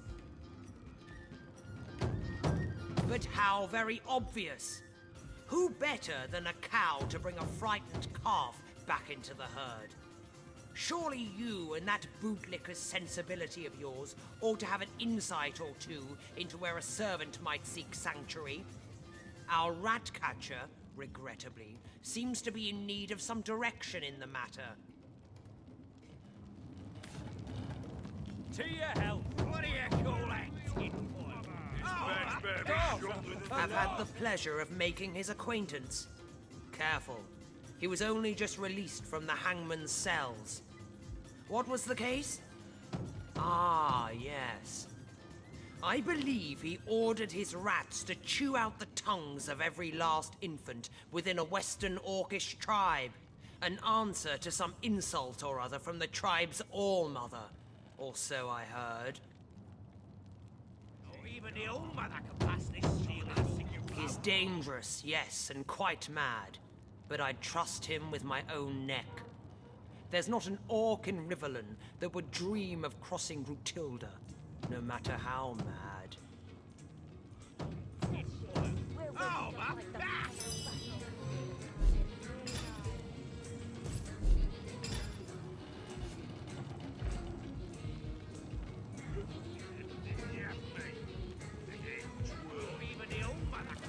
Rest.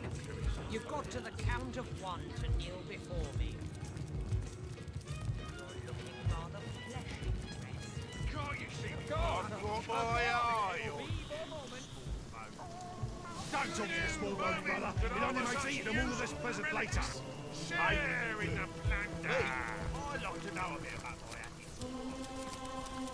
Human haggis has been too long, hasn't it, bro? Did someone leave an oven door open? What do you call that? Oh, my blast! Share in the plunder! Oh, I could do with a cold drink. What are you doing? Around here anyway. Matilda doesn't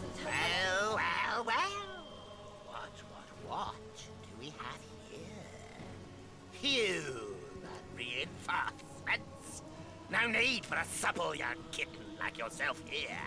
My rats will find the villagers in no time at all.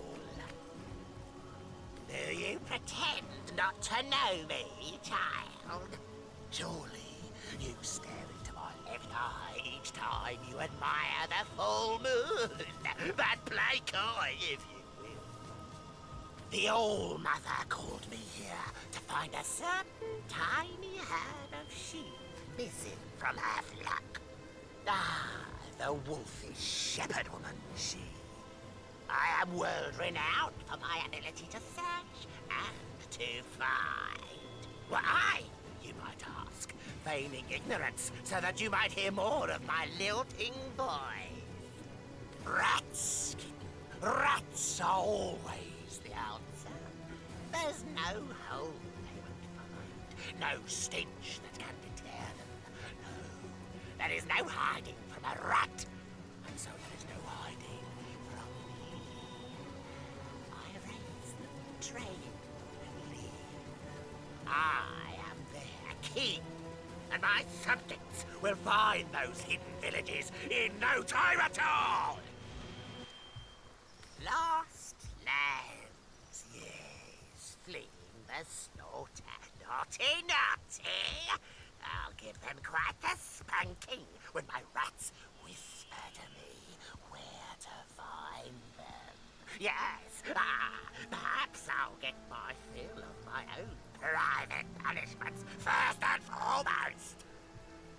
The All-Mother believes those villagers, being the one-time servants of the wizard, will know how to find him. Or at least how to break the enchantments shielding his house. Wicked enchantments, are they? Our mother, yes. And we do suckle from the teat of her goodwill. No wonder so many of us starve.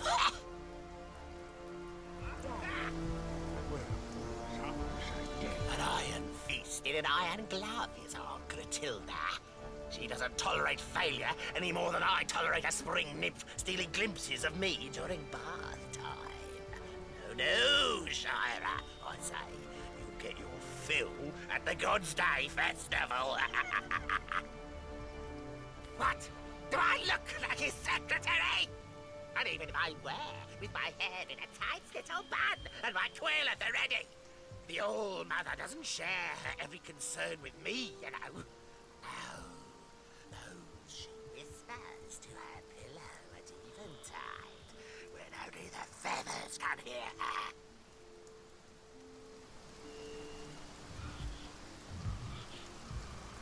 Perfectly disciplined, aren't they? They obey my every command, and when I die, they'll all leap into my grave so that they needn't be without me. Don't try to stop them, no. They won't have it any other way. Thirst are so magnified when it's going I say, have you...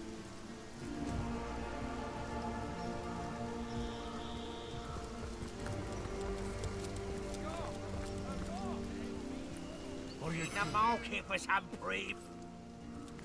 It's heating up. What are you calling? We're waiting to fight the Oh, battle. buddy, The time is nearly nigh. The cards are shuffled.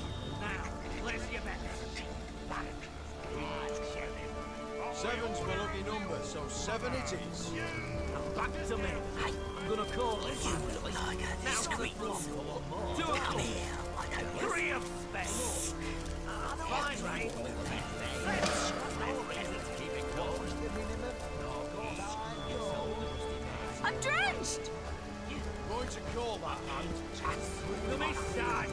I'm out. Call. Have return, You look like a Ace of hearts. Let the Come love for you die. too. Check. Fine, I'll check too.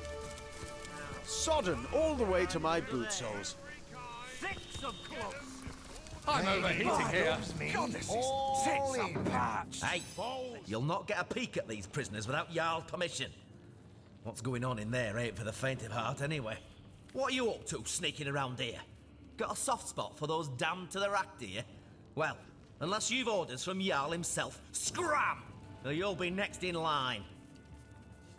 Now, before I get too drunk to read the cards. I'll win this one. May your sword never sully, and your shield never shatter. The Bloodstones are the reason we came here in the first place. The conduit has need of star stones imbued with human blood, so she can create her Death Knights. Both the Brotherhood and the Orcs were given their share of stones, and we filled them to the brim with blood, then stored them for the conduit to collect when she returns from Phantom Forest. Best not to get on her bad side. You know that. Yeah, but her orders don't cure my fever. Then go and find yourself a sheep if you're so bloody hot and bothered. Clean up, clean out. What am I? A goddamn scullery maid. And I'd do her too if I wasn't so sure she'd bang me head off after we'd done. Last night, though, someone raided this very building and disappeared with our stones. They were being guarded by Garrick Giantbane, a son of the mountain had in trust with my life. Grutilda says he ran off with the Bloodstones, that he is a betrayer to the cause of Immaculates. But I know this to be untrue. If I find the orc tubber lad that did this, I'm feeding him his own nethers. The orcs stole the stones. Of that I'm certain. Grutilda is hatching some plan, and we'll all be in dire straits indeed if it comes to fruition. Those stones make her powerful. Too powerful. We need them back. But every orc eyes us peak dwellers with suspicion. If I find the orc tubber lad that did this, I'm feeding him his own nethers. That is why I ask of you to find proof. Proof that it was an orc that did the deed. Once I have it, I have a reason to assault the orcs without risking the wrath of the conduit. She'll not stand for theft among Immaculates. So find me that proof, and we'll slaughter the orcs together. Clean up, clean out. What am I? A goddamn scullery maid. I don't want to hold the back of the That's no reason to keep ignoring them. No, of course. Screw yourself with the rusty mace, why don't you? Conduit's orders. Best not to get on her bad side. You know that. Yeah, but her orders don't cure my fever. Then go and find yourself a sheep if you're so bloody hot and bothered. A sheep? They're hiding under there. I'll have Grutilda. And I'd do her too if I wasn't so sure she'd bang me head off that way too. That old rat catcher calls himself king, but there can be only one. I'm warm as fresh apple pie.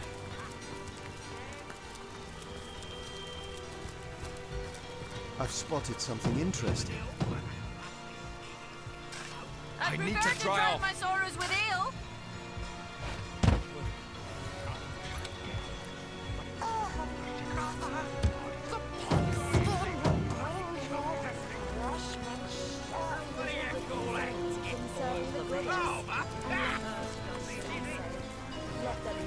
Feeling hot under the collar?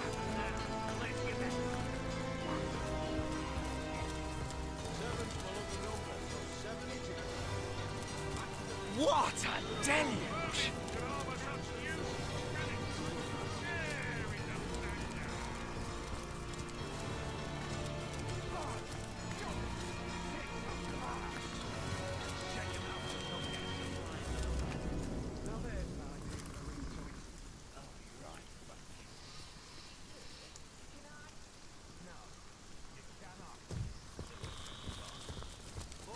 I haven't even asked me a question. That is because there is nothing Fine, I'll check it. Now, let's see what we're hiding under there. Toasty! Six of clubs. Lady Luck loves me. All in. I feel like I've just had a long bath in a cold lake. The dog looks up at you with misery-ridden eyes. Its tail doesn't wag, and when it tries to bark or speak, only silence reaches your ears. The dog hangs its head, then looks north. Filled with fury, it barks noiselessly in the direction of the forest. left of the lips. Stay out of the top floor of the tavern, unless you want to get your eyes poked out. I've seen the bloke up there do terrible things with a butter knife. Tweak! Say, what's a Zandalore anyhow? These skulls are so delectably modern. I can hardly tell which one of them would suit me better.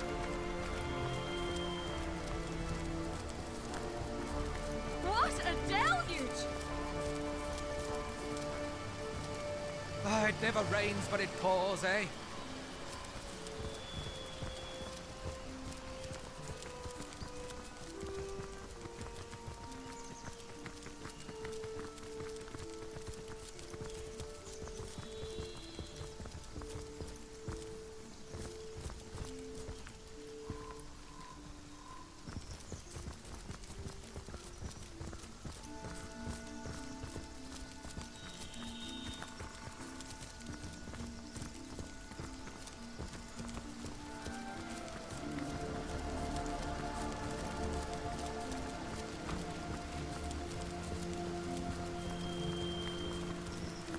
So many of these skulls are so delectably modeled. Look here! Look at you!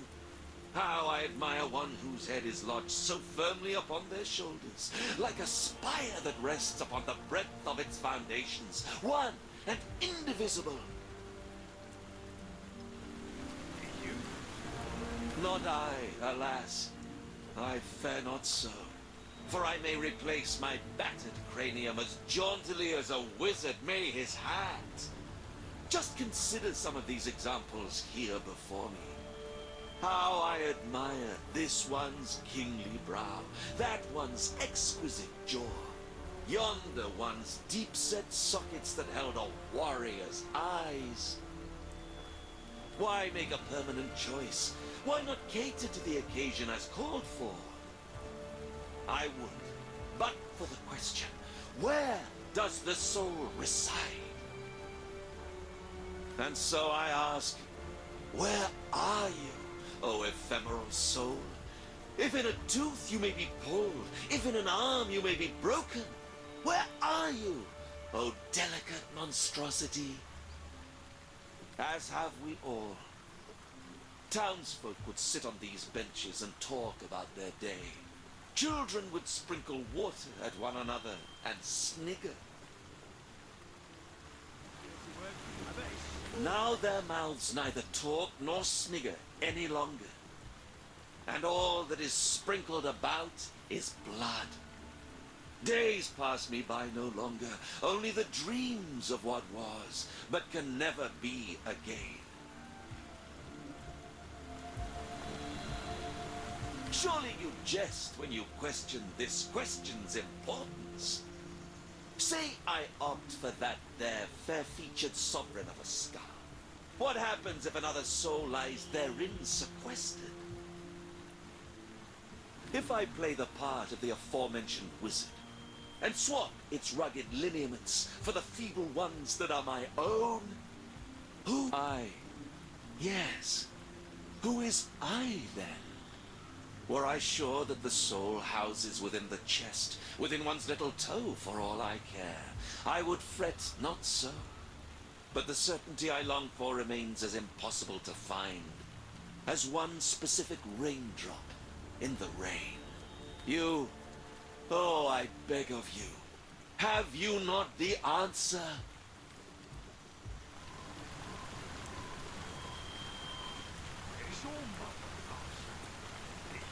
I concur.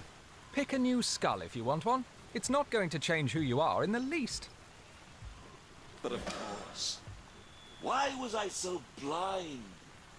The soul is not of the body, it is of the spirit. A new skull I shall have, but sane person I'll remain. Oh, the agony of choice. I think I'll opt for the one with the kingly brow.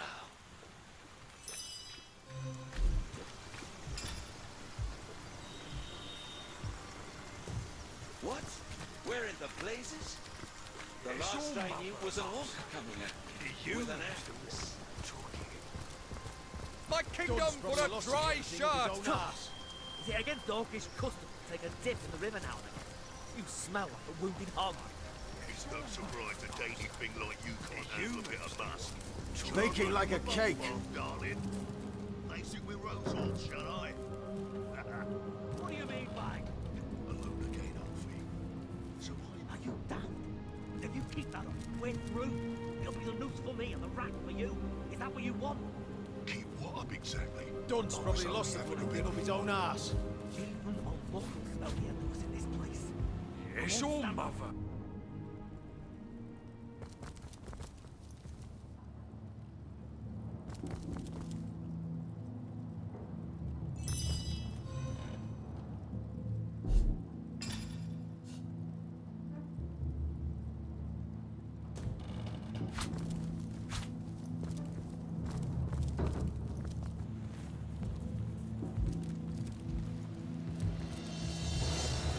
Look in every cranny now.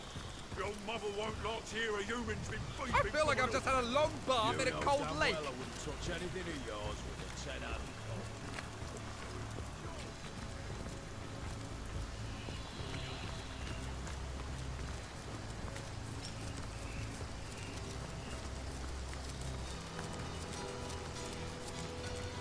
Soaked to the skin!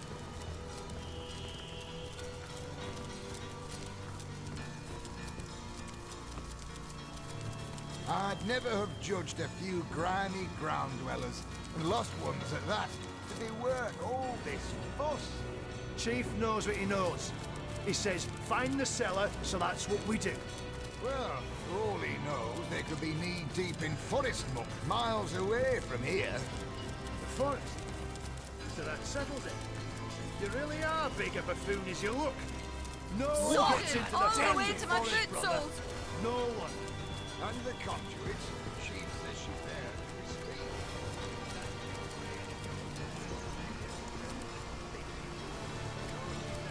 She's got the goddess within her. Come on. Got the cellar to You can speak. You don't look like a tribesman or orc, but I suppose I can't be certain. Then again, I've never heard of a dark soul gifted with the speech of the wild. Jinxica is my name, and until recently I lived a placid sort of life among the people of Hunter's Edge. The baker might leave me a bit of milk left over from this breakfast. The barkeep stroked my back between filling glasses. I had many friends here, but none so dear as a little trio. A married pair and their daughter, employed by the wizard to keep his home. They spent many long hours squashing fleas that plagued me and shared their warm beds with me each night. If you come to this village to help and not to harm, you might be able to save those 3 kind souls from the orcs that have invaded. Ugh. Such misery in our sad town. A kind but private man he is. He set up his home here several years ago, but never remained there long enough before jetting off to tend to some matter or other. The dark invaders seem very interested in him indeed. They've been skulking around outside the house since they arrived, but not even one of their filthy vermin can penetrate the wizard's protective enchantments. Would that an invasion were all! They destroyed every crumb of life they could find and sent their filthy rats to seek out those who evaded them. Each life they took infused their strange stones with power. Their queen glowed with delight as a parade of victims were slain before her. It was as though she was taking in a beautiful song. The human tribe came shortly after. They had their own supply of the glowing stones, and the orc queen took no easy liking to them. Still, it seems they are working towards some similar goal. They haven't destroyed one another. Yet.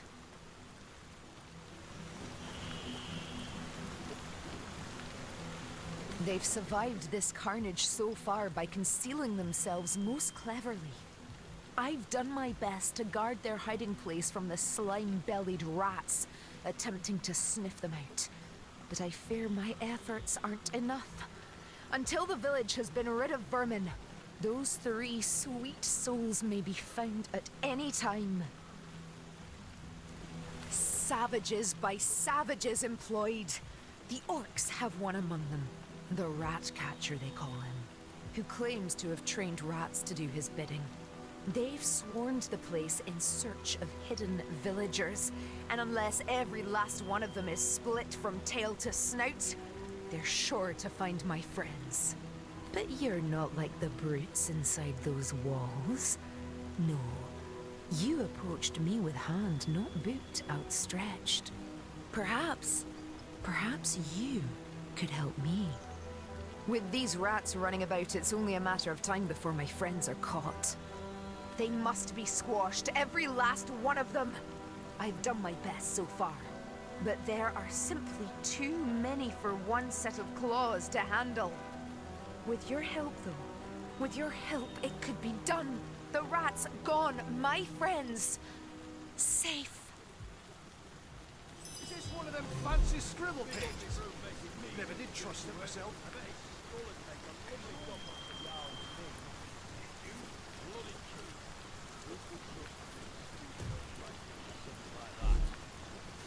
Plays and rubbish. Ain't a bleeding mage. Ain't there something behind here?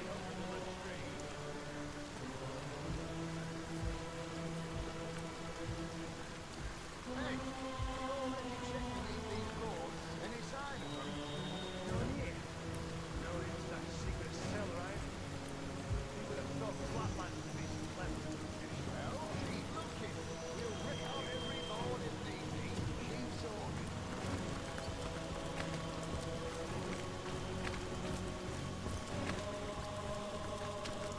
I'm drenched! Up his own arse.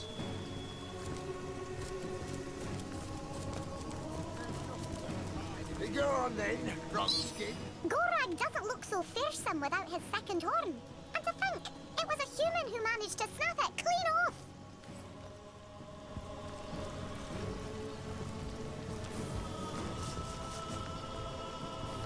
Blasted mosquitoes.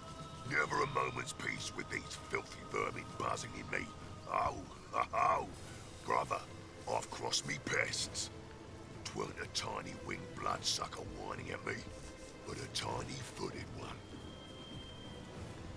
The breaking of the human's little hovel. Can't say I know a thing about it, except that the ickle apes lost every last one of their bloodstones. Nah. Behind here.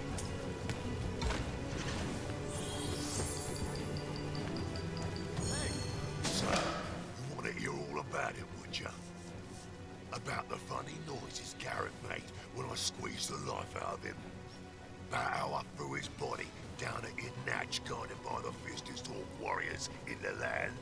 Oh, poor Ickle Jarl and his lost bloodstones. Whatever will the mountain monkeys do? Brother, I think the human's asking me a question. Think I ought to tell the tiny pest who I am? Ought I tell her I lost this horn in a scuffle with another ickle human? Maybe it was this one's brother. That pesky bugger might have got me on, but I've got something too. His wee head.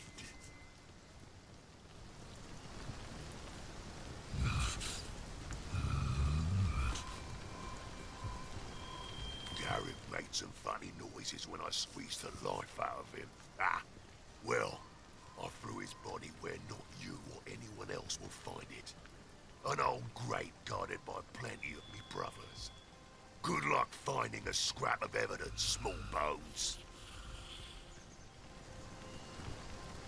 Hey, you already checked these deep boards? Any sign of them?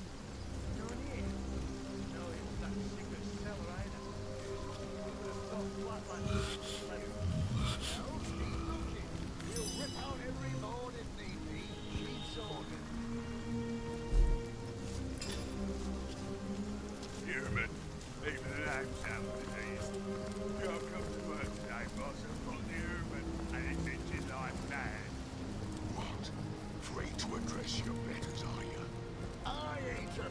of a single frog-skin one of you. Then why not stand up and face me, one on one? They're keeping the peace for now. Chief's orders. That other tusk's yours to keep in the meantime. That's so. Y'all can't stand the thought of his own tribe getting released sweats. I say you're so stupid your keys probably fell from your pocket while you were I feel like I've just had a long bath in a cold lake.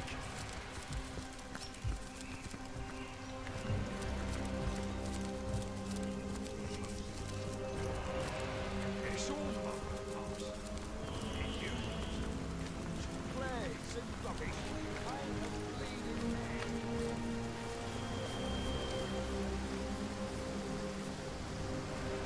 Many rats scurrying in and out of this hole. Where it leads is uncertain. Duds from the hustle, we don't ask.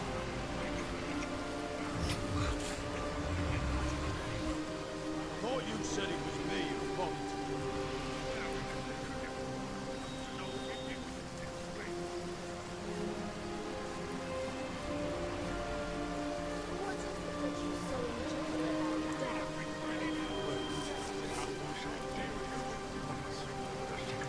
You know damn well I wouldn't touch anything of yours with a 10-hand pole.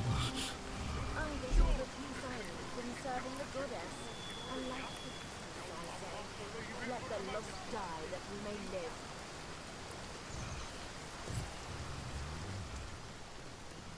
Bloody key.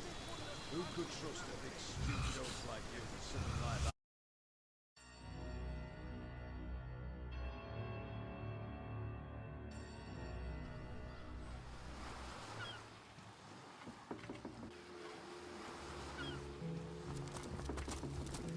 Slimy, reeking, rotting sea garbage.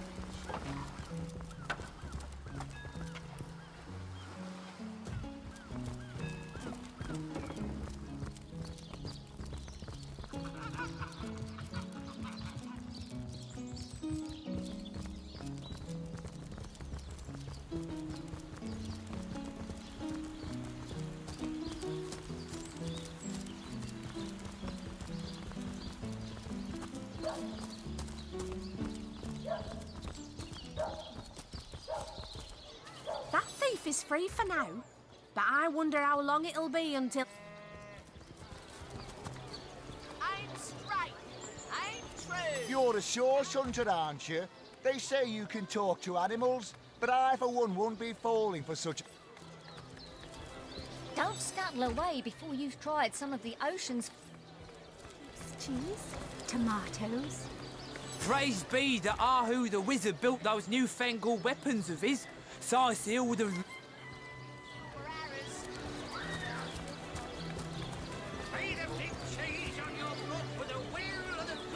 Ah, gracious patron, I see your tired eyes looking a bit teary. I've just the potion for that. Or would you prefer a toasty fire spell to dry those vapours?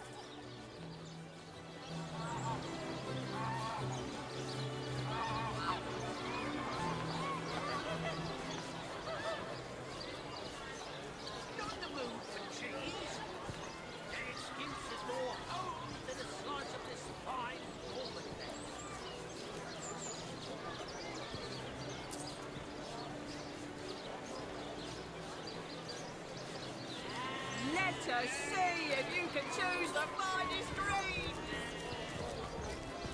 Sauce hunters, eh? All right, proper, we're finally getting a hand. Things is, if you've got a favourite sheep, best to fry her up now before she gets thieved in the night like me dear plump Ogget, the finest in me herd.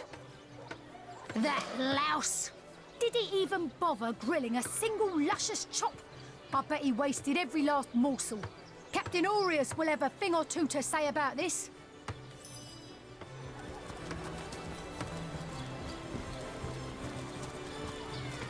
Well, what sort of arrows do you want? Freezing? Silver? Poison? Get to the point.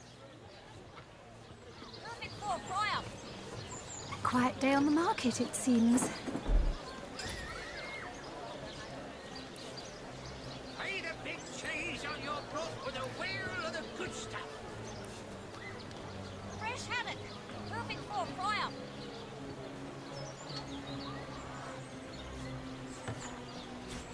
Potions to bemuscle you, scrolls to entussle you.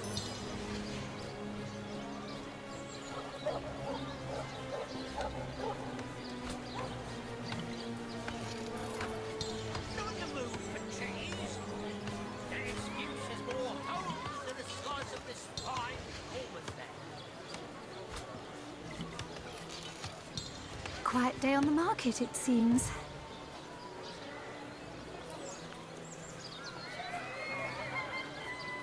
Any takers? Come on, you chicken!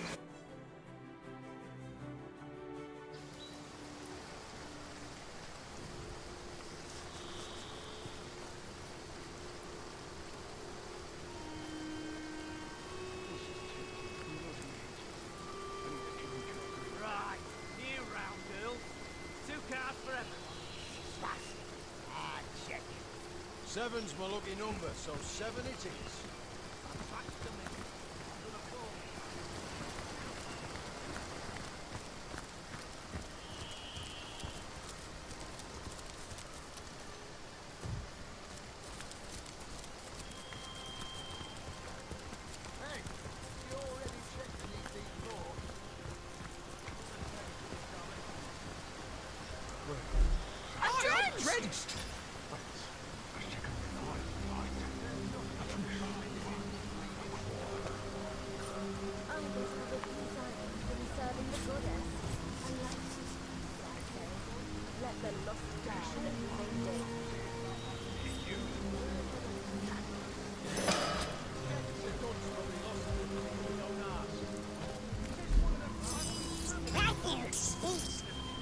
He's dead!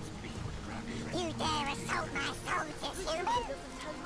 You dare not only to poison the golden goodness, but to feed it to my brave soldiers? Friend to filthy felines, are you? May the next cheese you find, any rodent with half a mind would recognize me by the diadem encircling my kingly head. I am the king of rats, of course, the ruler and leader of all rodent kind. Touched by madness he is. Imagine an orc believing he could train the god's most intelligent creature. I assure you, it is we who have trained him. We perform the tiniest of tasks, and he rewards us with delicious golden cheese. What are you doing around here anyway? Matilda doesn't tell what this is. We're waiting to fight the final battle. I, responsible for the welfare of each of my subjects, secure the wealth and glory of our kingdom by contracting certain occupations through which we obtain security, honor, and above all, cheese. A certain orc, the one who so erroneously calls himself Ratcatcher, has won our employment. He tells us what to find, and in exchange for a generous wheel of Gorgonber or Gouda, we oblige. I've nearly closed in on this particular target, a trio of stinking humans who I believe to be cowering in their cellar. But I've lost too many men to this bloodthirsty feline. I won't send more troops into the unknown until the beast is caught. Find me in the tavern cellar if you desire a second consultation. The smell of whiskey in there does so delight a king's senses.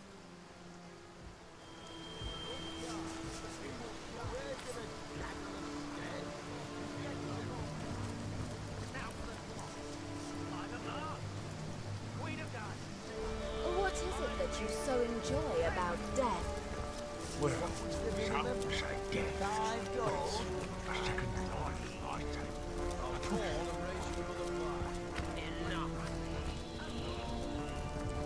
I've got my eye on you. Vermin should harbour such use. Don't talk to the small bones, brother.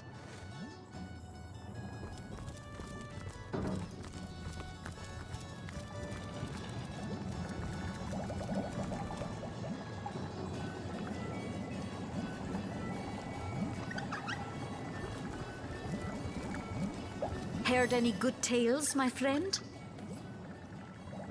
You again?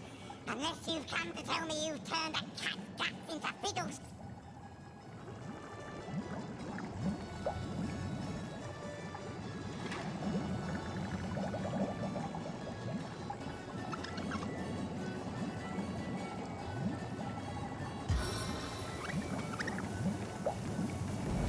My dart of death never falls short.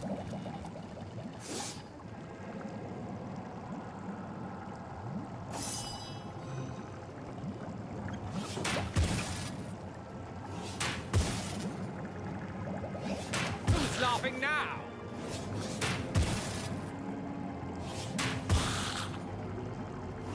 Who's laughing now?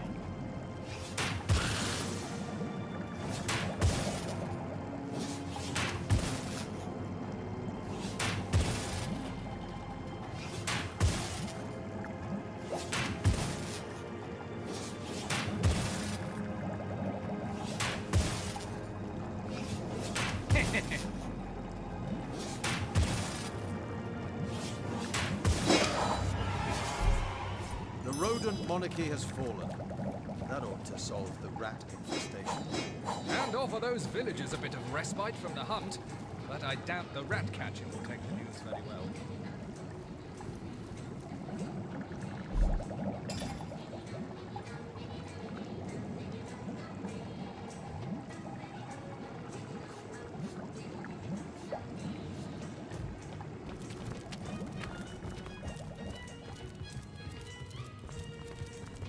Warm as dragon's breath!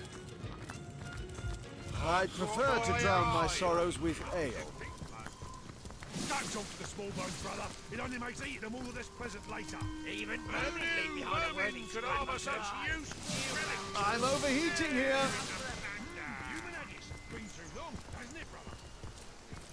It was you who did this! Wasn't it, traitor? I knew you weren't to be trusted. It was you who led my rats away. How did you do it? You bloated cat's corpse. Poison.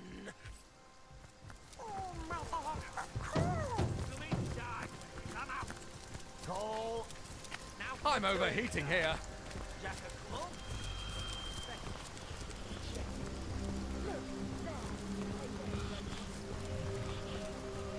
Hello again.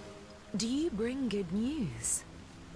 Ding dong, the king is dead, and I thank you from tail to whiskers for your help. There may be hope for my friends yet. If you would, my friend, you could find them and help them, as their hiding place is enchanted, you see.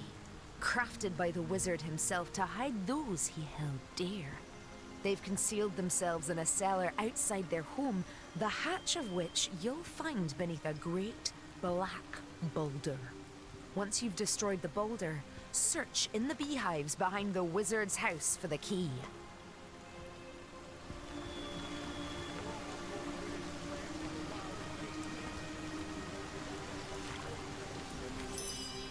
There's nothing to find in this bleeding dump.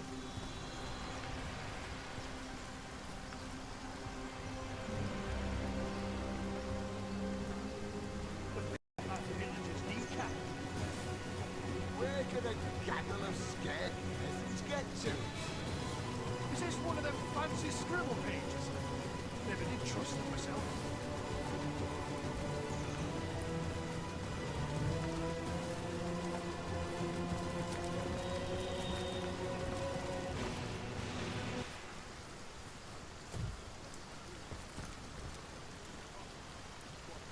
Ain't there something behind here?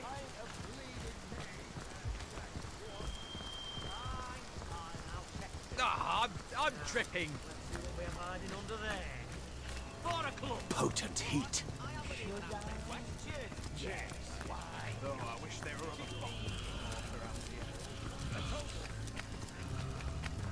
I'm drenched.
What's this?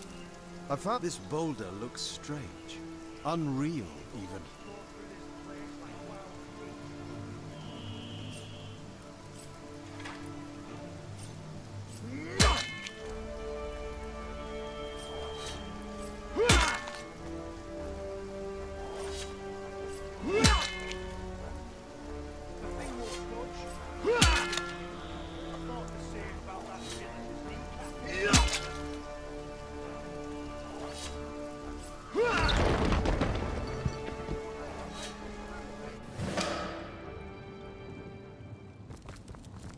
Who are you? Stay away from my family. They know nothing of the wizard. Take me. A source hunter? Lodian, the gods have answered our prayers. I can think of no more welcome deliverer from this predicament than one of your esteemed order.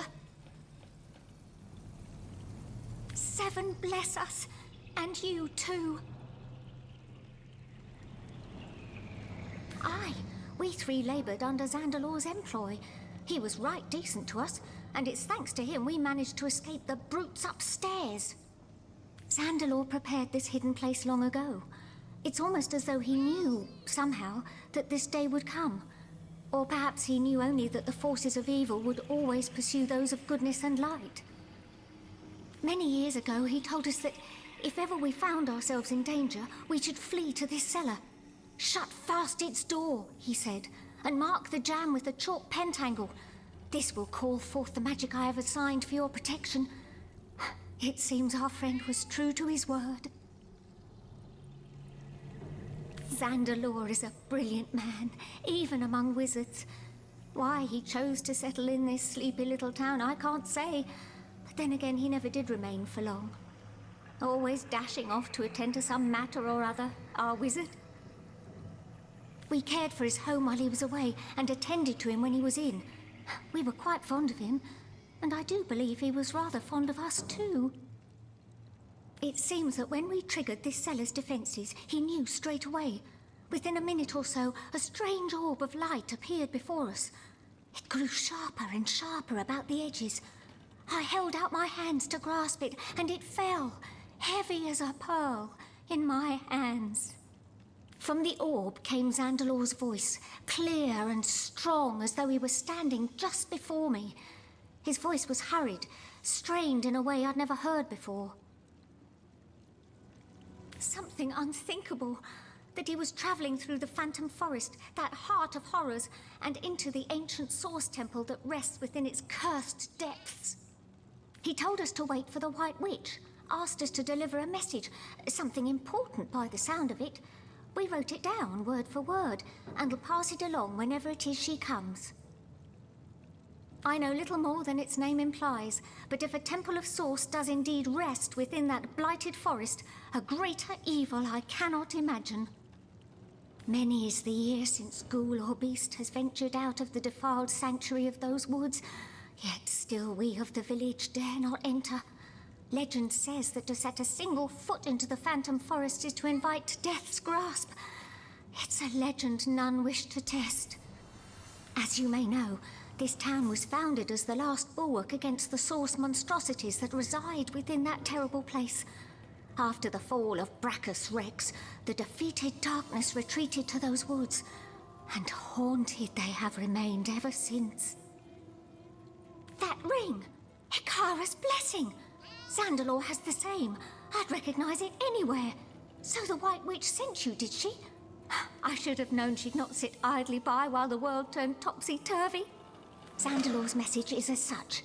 He's gone to the Source Temple in the Phantom Forest, and he wants her, or I suppose you, her messengers, to follow him there. In order to enter the forest, you'll need an amulet.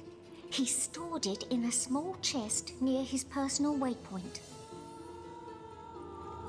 Once you're inside the forest, you'll need to find the Forest Spirit. This spirit will give you the rune you need to enter the Source Temple.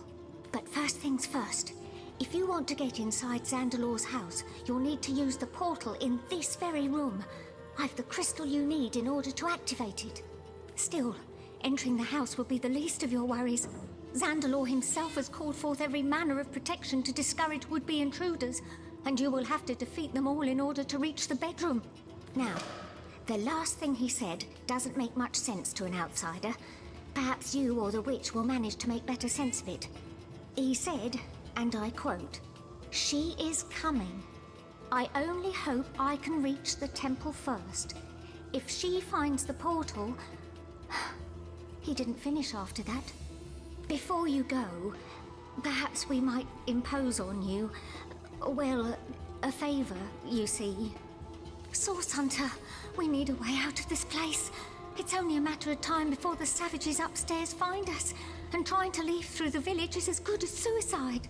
But Zandalore has his own means of travel, a waypoint shrine in his own chambers reserved for his personal use. If we could only get there, we'd be able to flee this place lickety-split. The only trouble is what I've already mentioned. The wizard's house is rigged from top to bottom. If you'll be disabling its defenses, we'll slip through without problem. Good luck, Source Hunter, and unimaginable thanks from me and mine."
A scroll of revelation. There must be something of some value hidden here.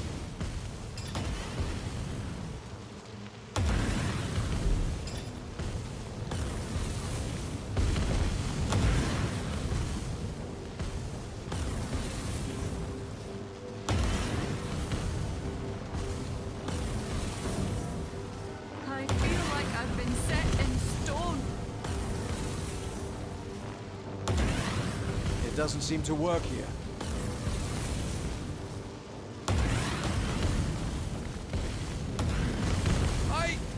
I can't move!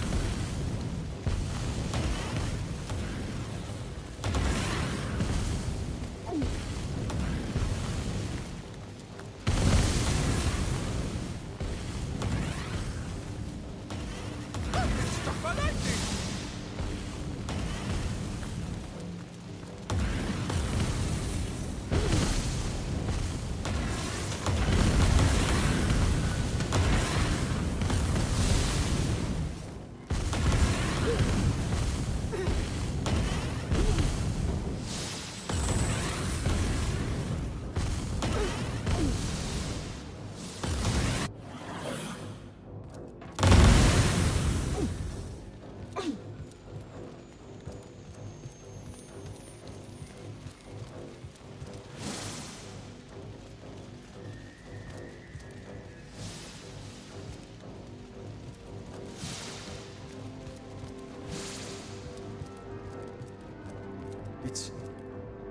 it's a mirage.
It doesn't seem to work here.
It doesn't seem to work.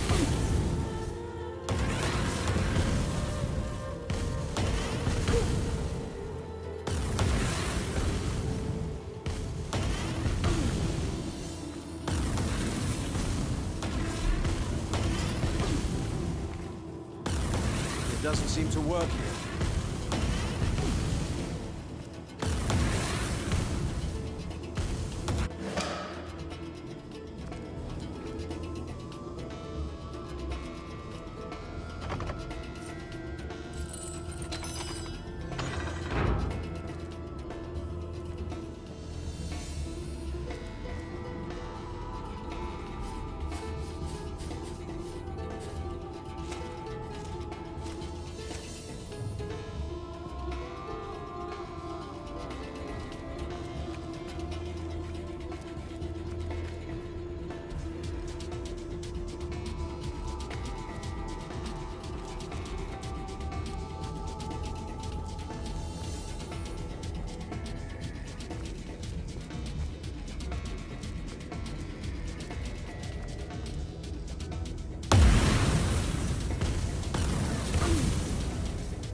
It doesn't seem to work here.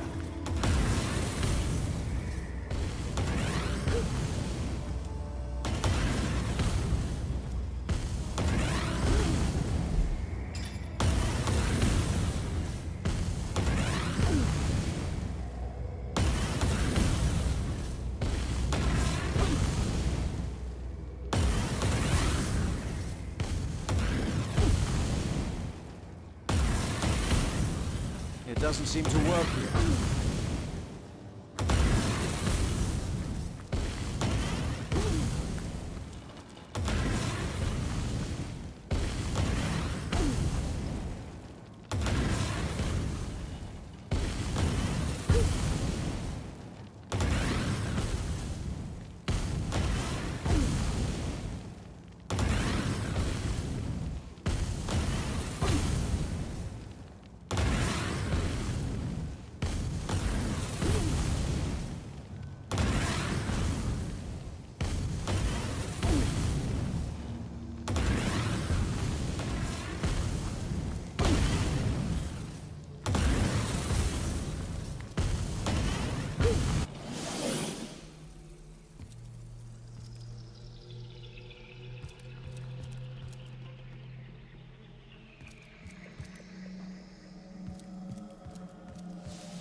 It doesn't seem to work here.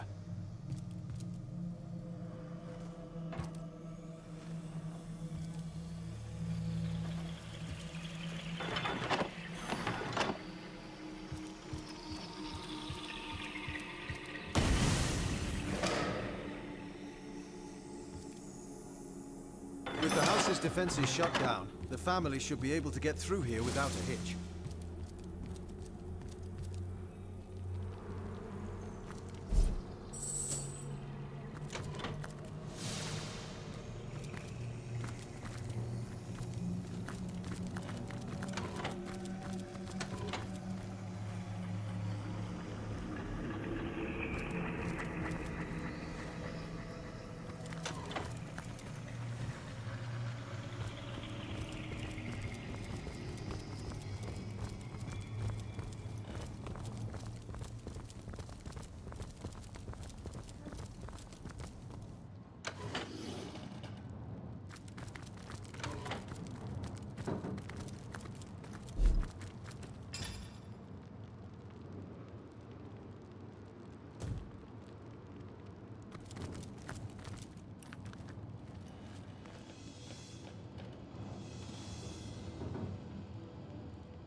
What a deluge!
Where am I?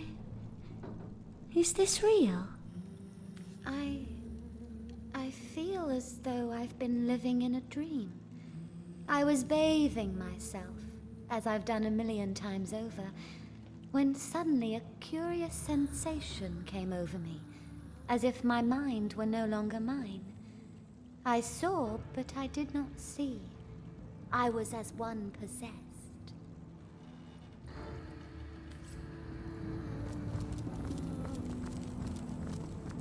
Make yourself at home for the present. We haven't much to offer, but my wife can tell you plenty about the wizard. He's a good and decent man, our son-in-law. Without him, we'd have been ripped apart and tossed aside by the marauders outside this cellar. My wife can tell you more, if it's more you wish to know.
What's the word, Source Hunter?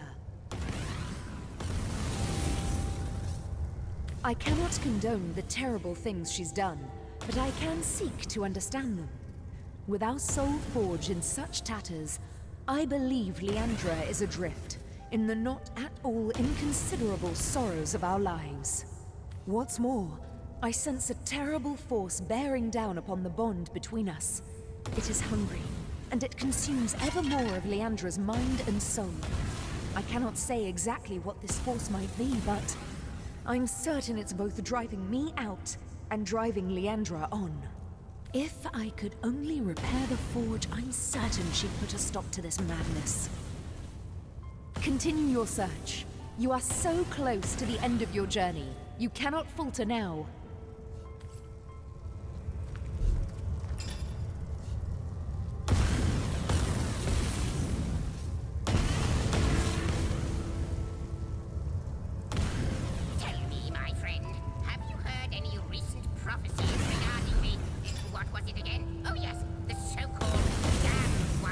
Not lately, Master Imp. Indeed, I very much fear that until the void is caged once more, there will be no future to prophesy.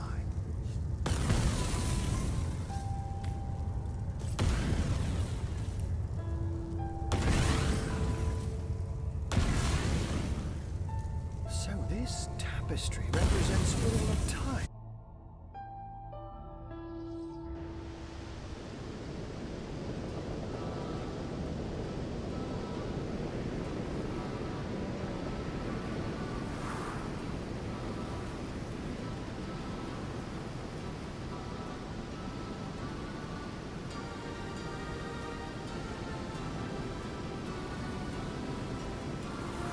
Southeast to Hunter's Edge, north to incomparable Suffolk.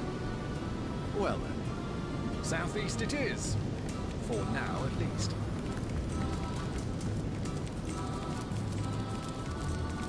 Source Hunter, you stand at the very doorstep of dreaded Phantom Forest, and before you enter these woods, I need to tell you something.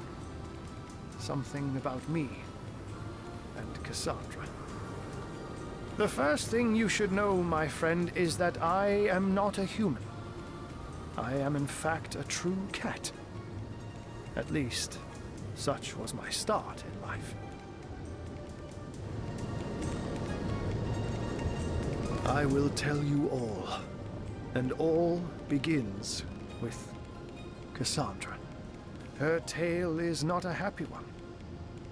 She was kept like a prisoner in her brother Brachus's castle, locked up alone in a tower like some fairy tale princess.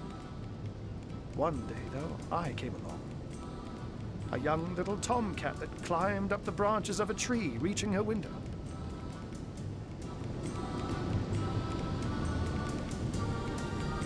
She was kind to me, fed me well and petted me to my heart's content.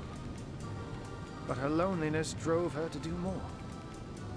She was a sorceress, you see, and with her magic gave me human consciousness and a voice to give it expression. We talked the days away, content to know one another, but once more, her loneliness drove her further. One morning I woke, and to my horror, yes, horror, I was a man. A cat no longer. Don't worry, she assured me. You can be your own self still, but here with me, a man you must be. Despite my confusion and apprehension, I admit it didn't take long for me to enjoy the newfound pleasures of a newfound existence. I loved her truly, loved her deeply. But then her brother took her, and when she returned, she was a lich, twisted and vile. In terror, I recoiled, fled our tower, and was soon discovered by Brachus's sentinels. They dragged me to the Mad King. So enraged was he to discover she had loved another that he feasted all his wrath upon me.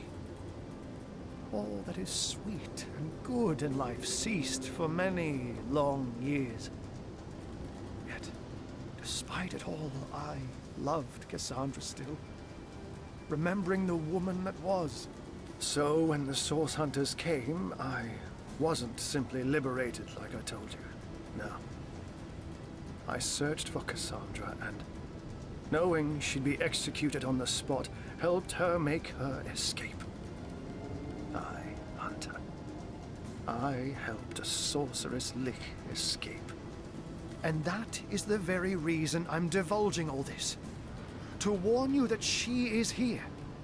Yes, it is true. Cassandra is the phantom that gives Phantom Forest its name.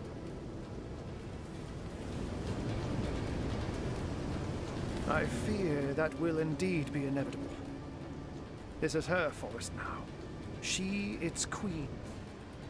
No trespass remains without consequence, and I have no clue how her mind twists and turns after all these years. Human yet, or horror only. Humanity.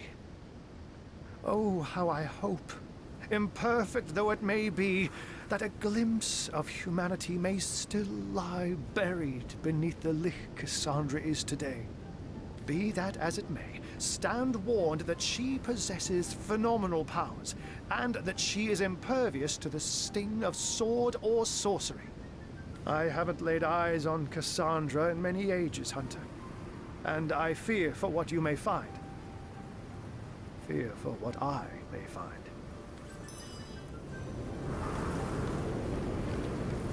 What a tale that was! A cat turned human, soon swept into all kinds of misery for all his troubles. Agreed. Perhaps one day he'll love again and see there is value to be found in being human after all.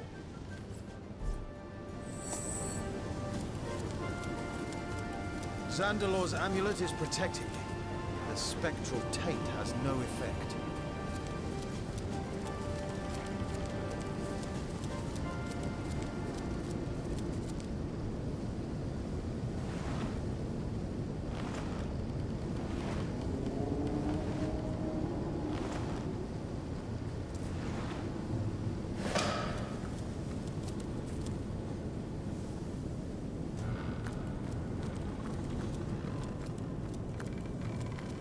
I'm clear of the Spectre's taint.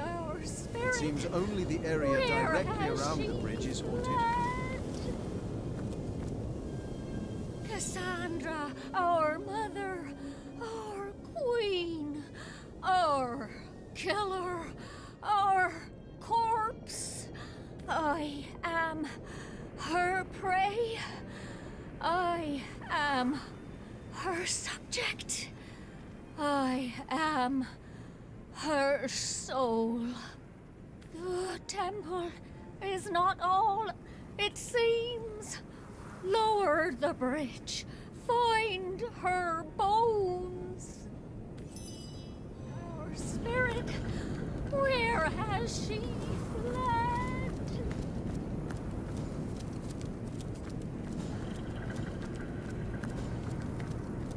Turn back.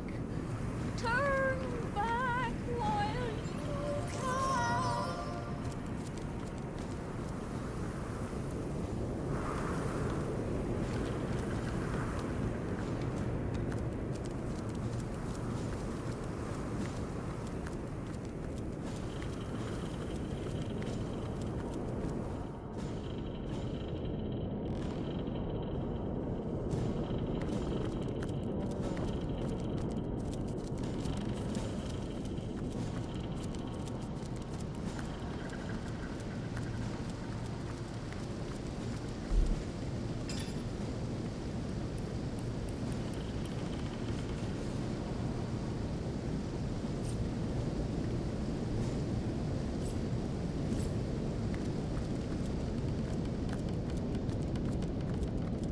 Intruder spied.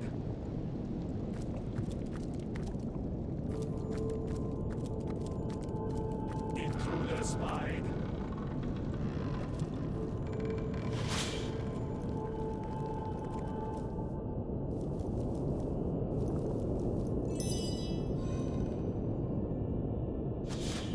Intruder spied.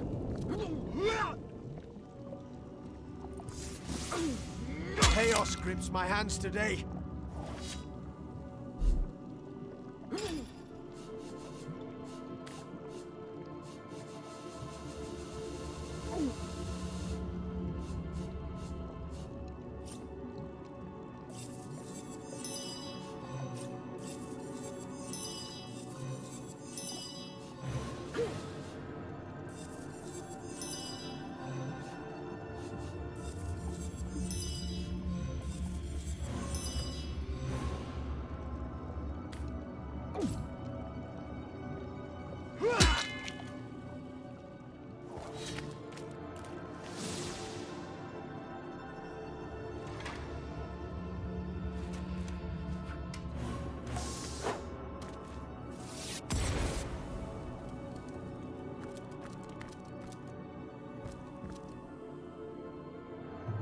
Intruder spied.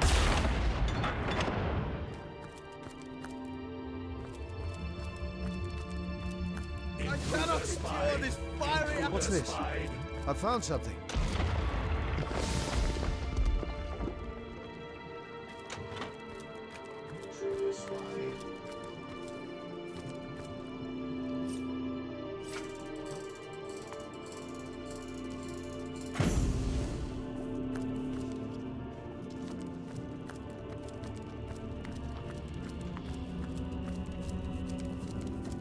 Where is our spirit? Where has she fled?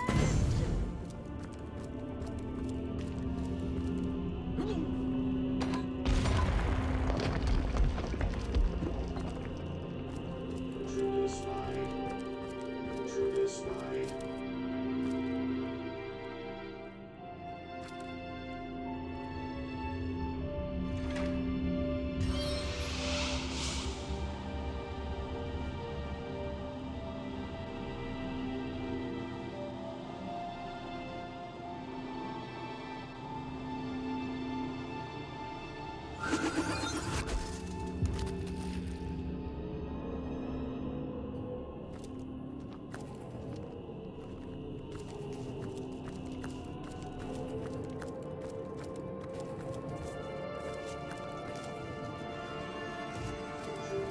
She cannot be defeated. Intruder spied. Intruder spied.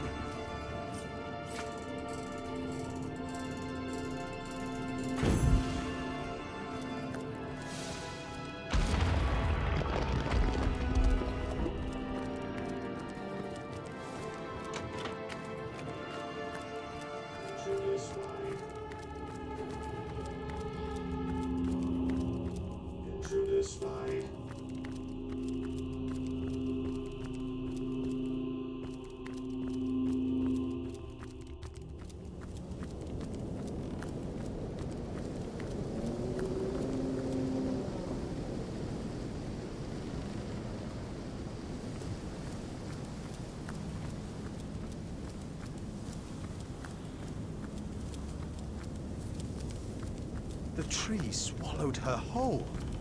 I've never seen a stranger perversion of nature.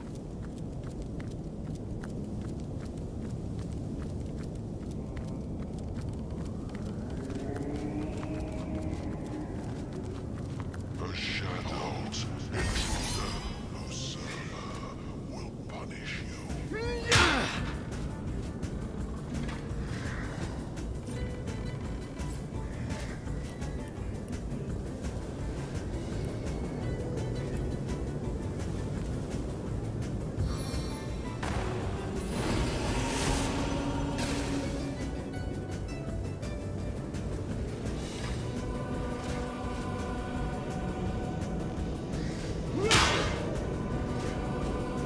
That ought to hurt.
Time of your death is at hand.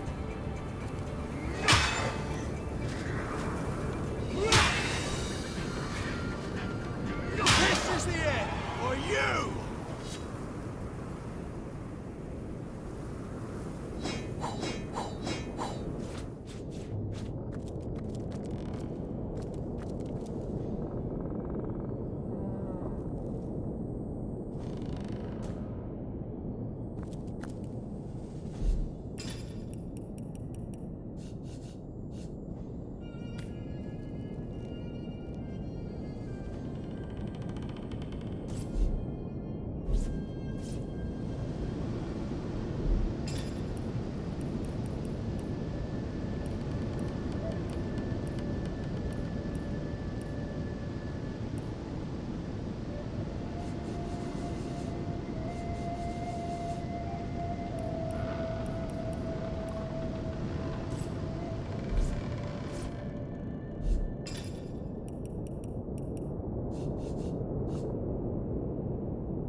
Hold!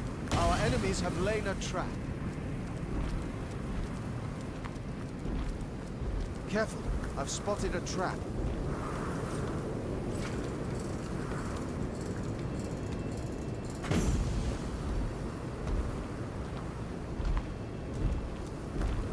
Careful now, that's a trap.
a trap.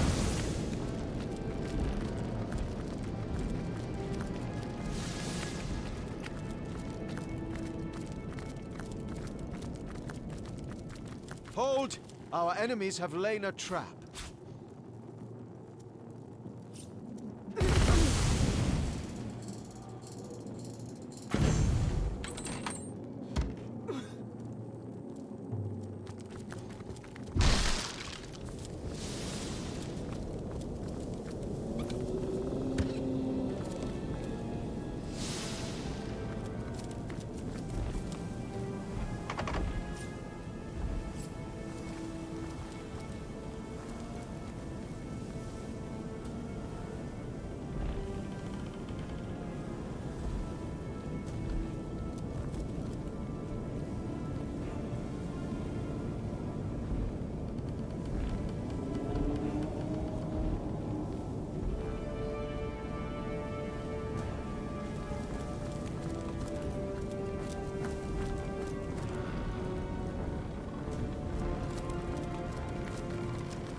Careful now, that's a trap.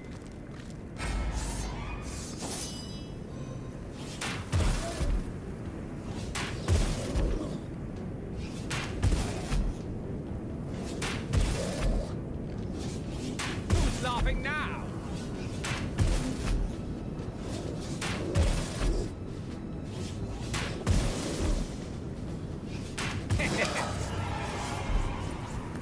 Hold!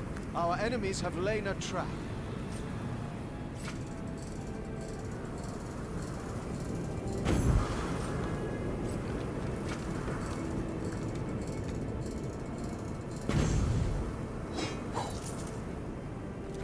Look out, I see a trap nearby.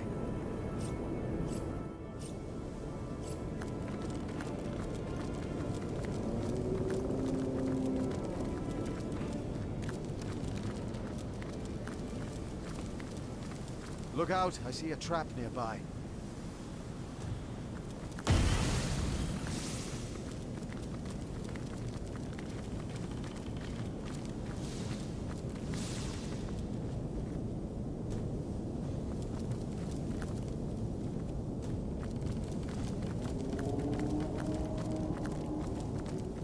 Careful, I've spotted a trap. Look out, I see a trap nearby. Who's laughing now?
A shadow. Vengeance will punish you.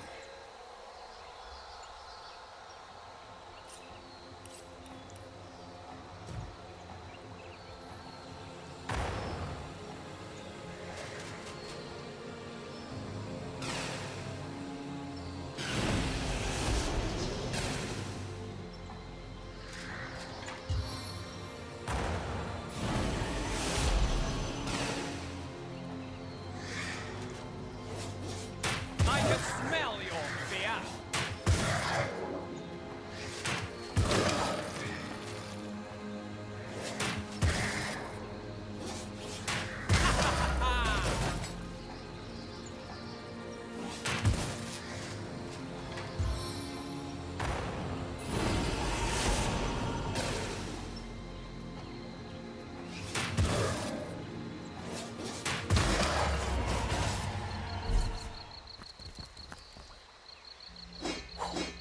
I need a cure.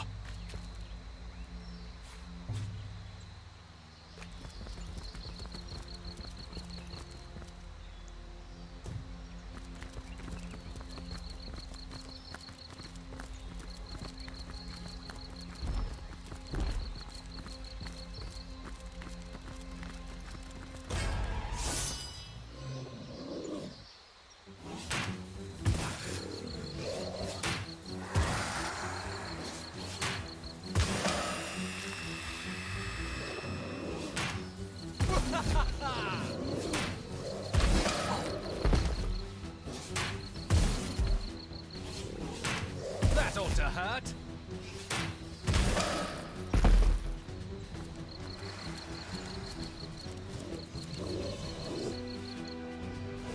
Pathetic.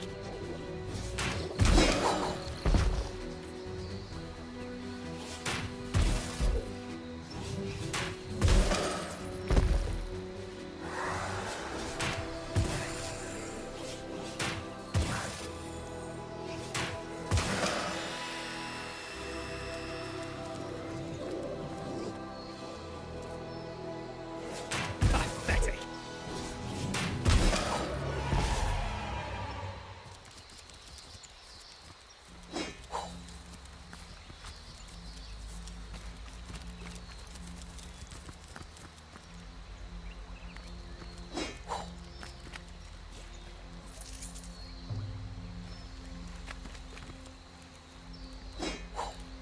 Now this is valuable.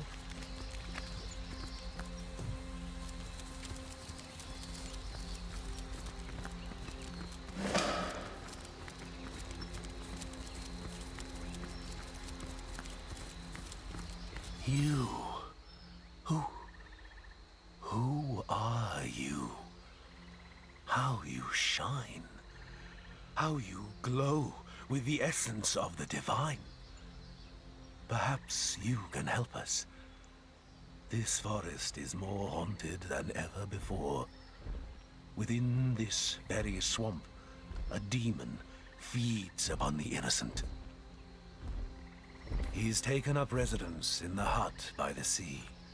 A short walk through the swamp will take you there. Not so long ago, this was the domain of the forest spirit. She, a beneficent soul, cared for the unfortunate creatures of this forest. So many tainted by vile source.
But this demon survives on pain and fear. Anguish is his manner. Harm not the creatures of this swamp unless you wish to strengthen him. She is the soul of all that remains of goodness in this wretched place. She worked tirelessly to ease the pain and heal the wounds of the creatures tormented by Source in these woods. But the demon has taken her.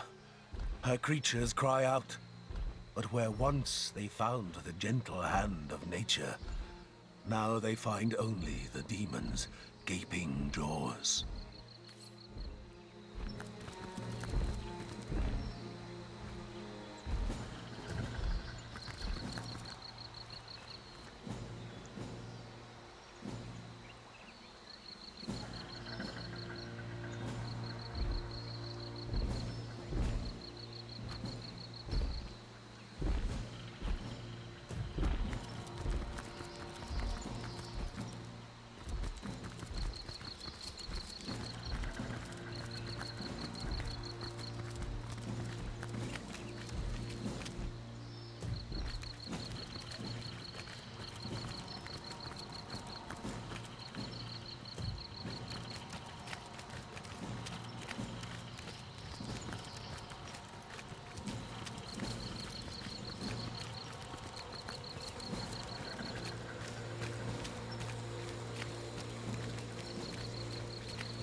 That ought to hurt.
You can struggle all you want, but... You approach a man dressed in all too familiar immaculate robes, with a strange voice marked by occasional growls that a boar might make.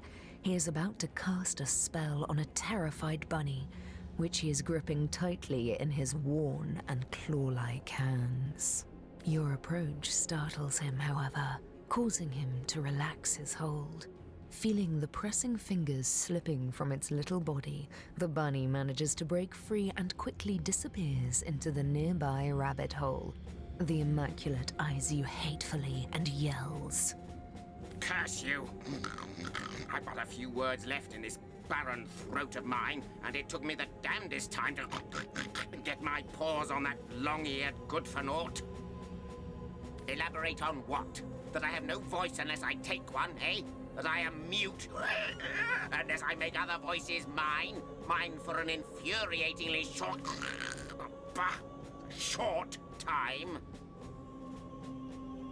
The Immaculate seems to be rapidly losing his ability to speak, managing only to growl like a boar in heat. Then he coughs violently and falls completely silent as he mouths torrents of unspoken expletives. His intention is rather hard to misread, though. He'll tear you limb from limb unless you do him that courtesy first.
Submit to me.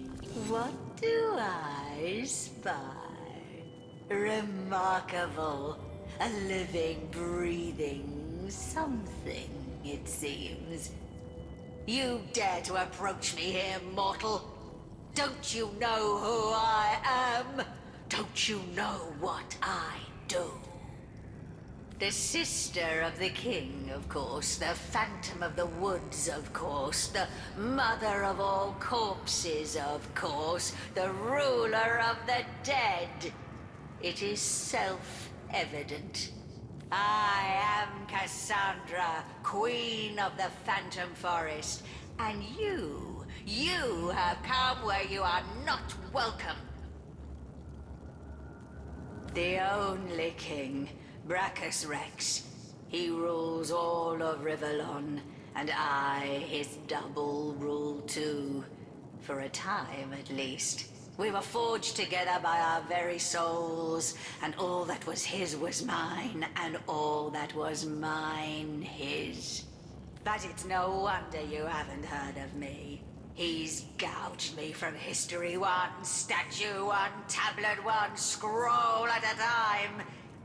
But make no mistake, I live. Strange, isn't it? How a love greater than the gods themselves can tear you from time.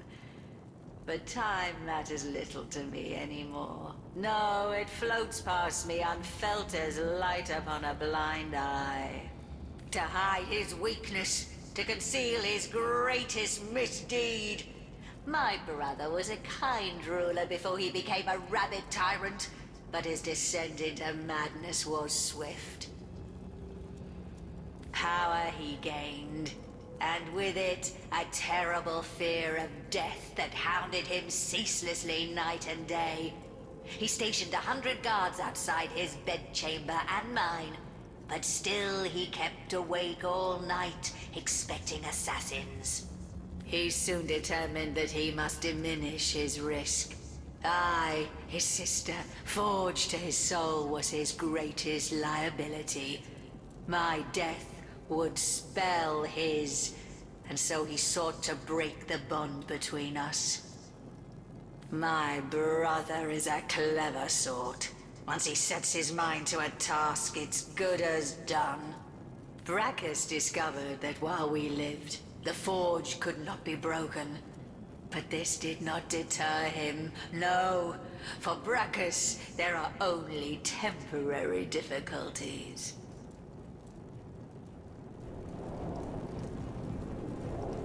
And so he turned me into an immortal creature. Living, yes, but wedded to death. A lich, destined to roam, ever half alive among the world of the living. We were lost to one another.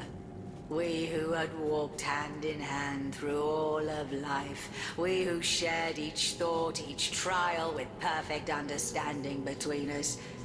I was cast out and aside. And Brachus, empowered by his new freedom, went on to rule. But I've never forgotten his betrayal. No, I've spent centuries searching, seeking, until the perfect solution appeared before me. How better to have guaranteed my brother hated his own cold, cruel heart than to make him feel my torment. I discovered how to restore our soul forge, and I determined to bind our souls once more. The torment of the never-arriving grave would have haunted him as it haunts me. The pain his betrayal caused me would have been his to savor. But in the end, my brother found a worse fate than any I could have devised. Source King that he was, Brachus was stricken down not once, but twice. First deposed, then resurrected, then defeated once more. I can think of no finer torture for that proud madman than to come to the cusp of glory, only to be cast back down for all time. Is that so? You, a frail mortal, laid low the eternal crown of Brachus Rex? How sinfully inglorious. Yes, how humiliating for the so-called Lord of Chaos to find himself run through by a slave to age and order. I do believe thanks are in order. To show my gratitude, I will allow you to roam my woods at your own discretion. This is no mean feat that I swear to tolerate the stench of your living flesh, mortal. Take it as a tremendous honor. Is that so? And how might I weigh the debt of a mortal? Could you do more for me than, say, a boar, a wolf? Does your kind not serve me best when the lovely blush of rot swells along your delicate hide? Still, I do suppose we could come to an agreement. Ahu, the one I love, is reluctant to admit that he loves me too. He clings to the past like a fading old man. So I desire to drive him from denial into acceptance. He is a stubborn one, though, that pussycat. And he has mastered the magic I once filled him with better than I had foreseen. That is why I need an ingredient even he cannot resist. An ingredient called stasis fern. There is a spirit in this forest called Sierra, who is known to possess like rarities. Alas, she seems to have quite vanished. It's simple, really. Find her, obtain the stasis fern, and the spell you desire shall be yours. It is an anomaly. A plant that is said to have grown in another realm altogether than Rivellon. The first garden, a place of myth and miracle. There, so the spirits of this forest told me, it bloomed and delighted with its fragrance no more. Yet taken from the first garden and brought here, it took on source-like particularities. Its magic is one of permanence. A magic as eternal as the world from whence it came, and with it, what I want will be mine. Ahu, my lover forever. Obviously, but that would be a disaster now, wouldn't it? A disaster of such proportions that I'd have to vent my rage on your innards. There is nothing left to discuss, oh frail little thing. Bring me the stasis fern so that I can show this cat one cannot defy Cassandra.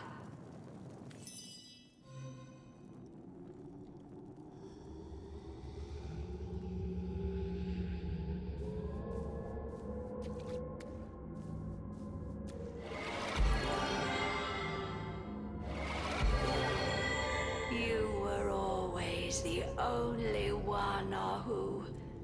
I need you back, and I shall have you back. Centuries I've seen devoid of a single instance of affection.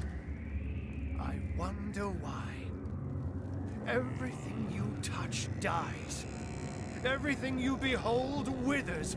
You are the Queen of Death, and your rule is one of bloody obliteration. I am what I was made, my pet. Why judge me by laws that do not pertain to my nature? And you too are what you were made, so accept. Feline is my nature, not human. I'll not allow you to defile my being any further.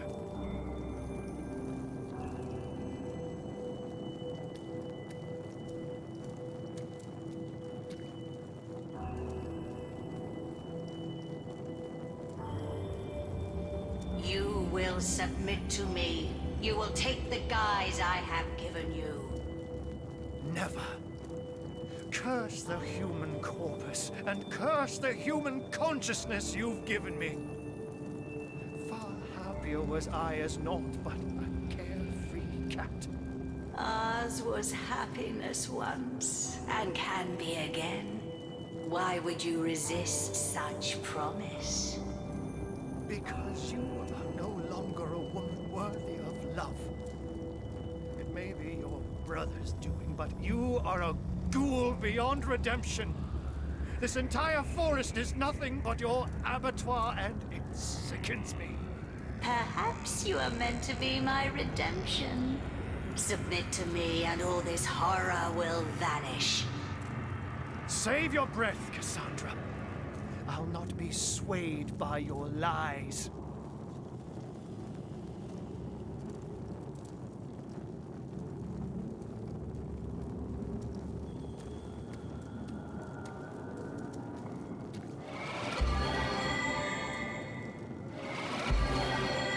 You were always the only one, Ahu.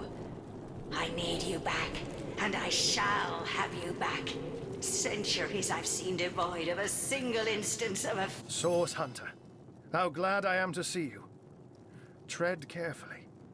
Weigh your every word. Cassandra has become more devious than I ever dared dream. You hit the nail on the head, Hunter. That is exactly what Cassandra wants to do. Kill the part of me that is cat, and claim for herself that which is human. No! I cannot bear it. I cannot. I am a cat, and always was. I remember my many siblings. My mother giving us suckle, licking me clean with a gentle purr. Yes, I remember the freedom of a pre-conscious existence. That is who I am, not a man. For what is it that humanity has given me? Nothing but suffering. Nothing but hurt and heartbreak. So stop her, Hunter. For the love of the Seven, stop Cassandra. To be human for all time is a fate worse to me than death.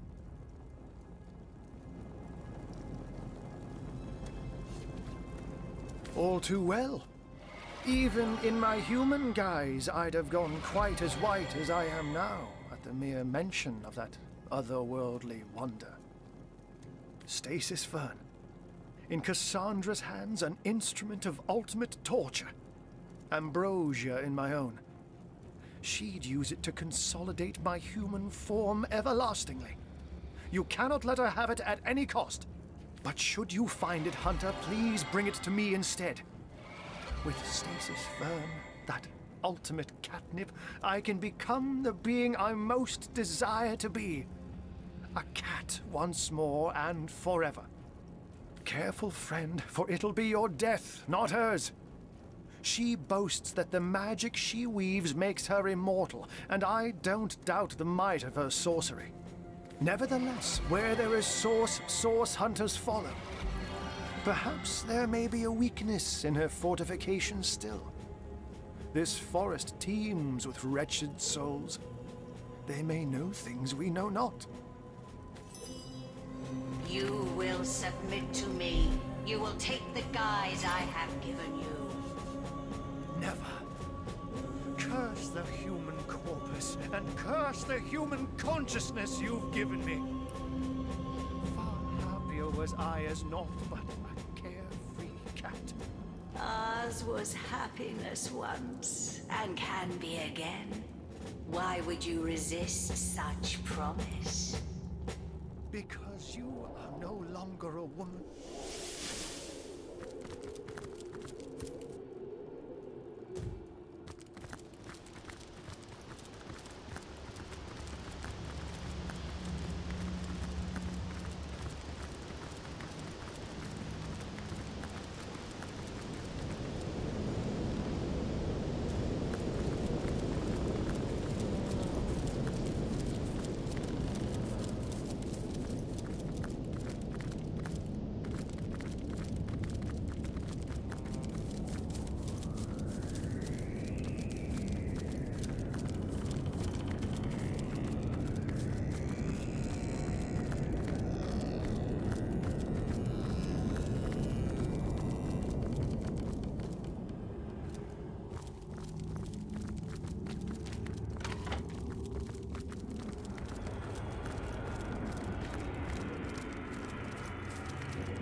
Temple of Death welcomes only its likeness.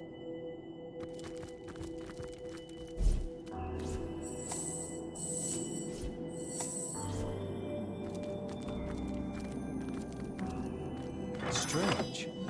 It refuses to transport me. Living matter may not enter the Temple of Death, recall.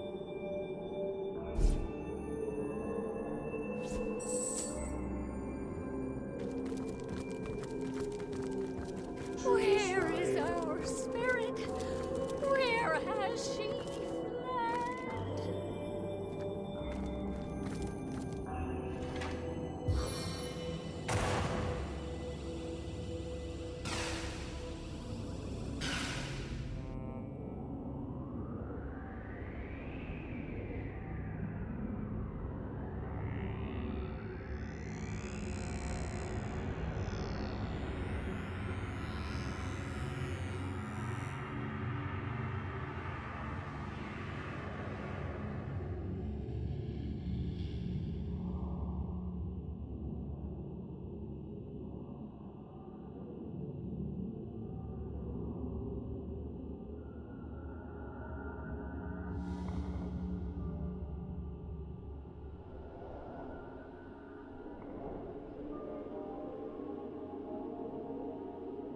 She cannot be defeated. She will not die.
Where is our spirit? Where turn back? Our spirit, where has she fled?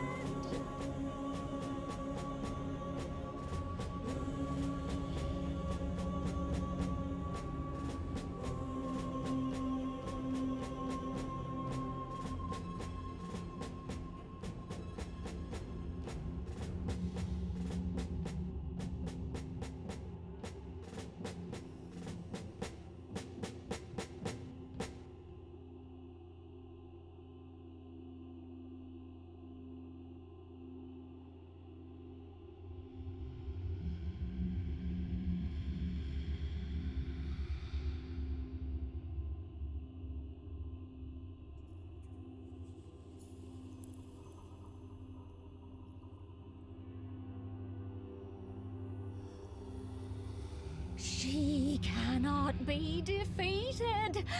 She will not die.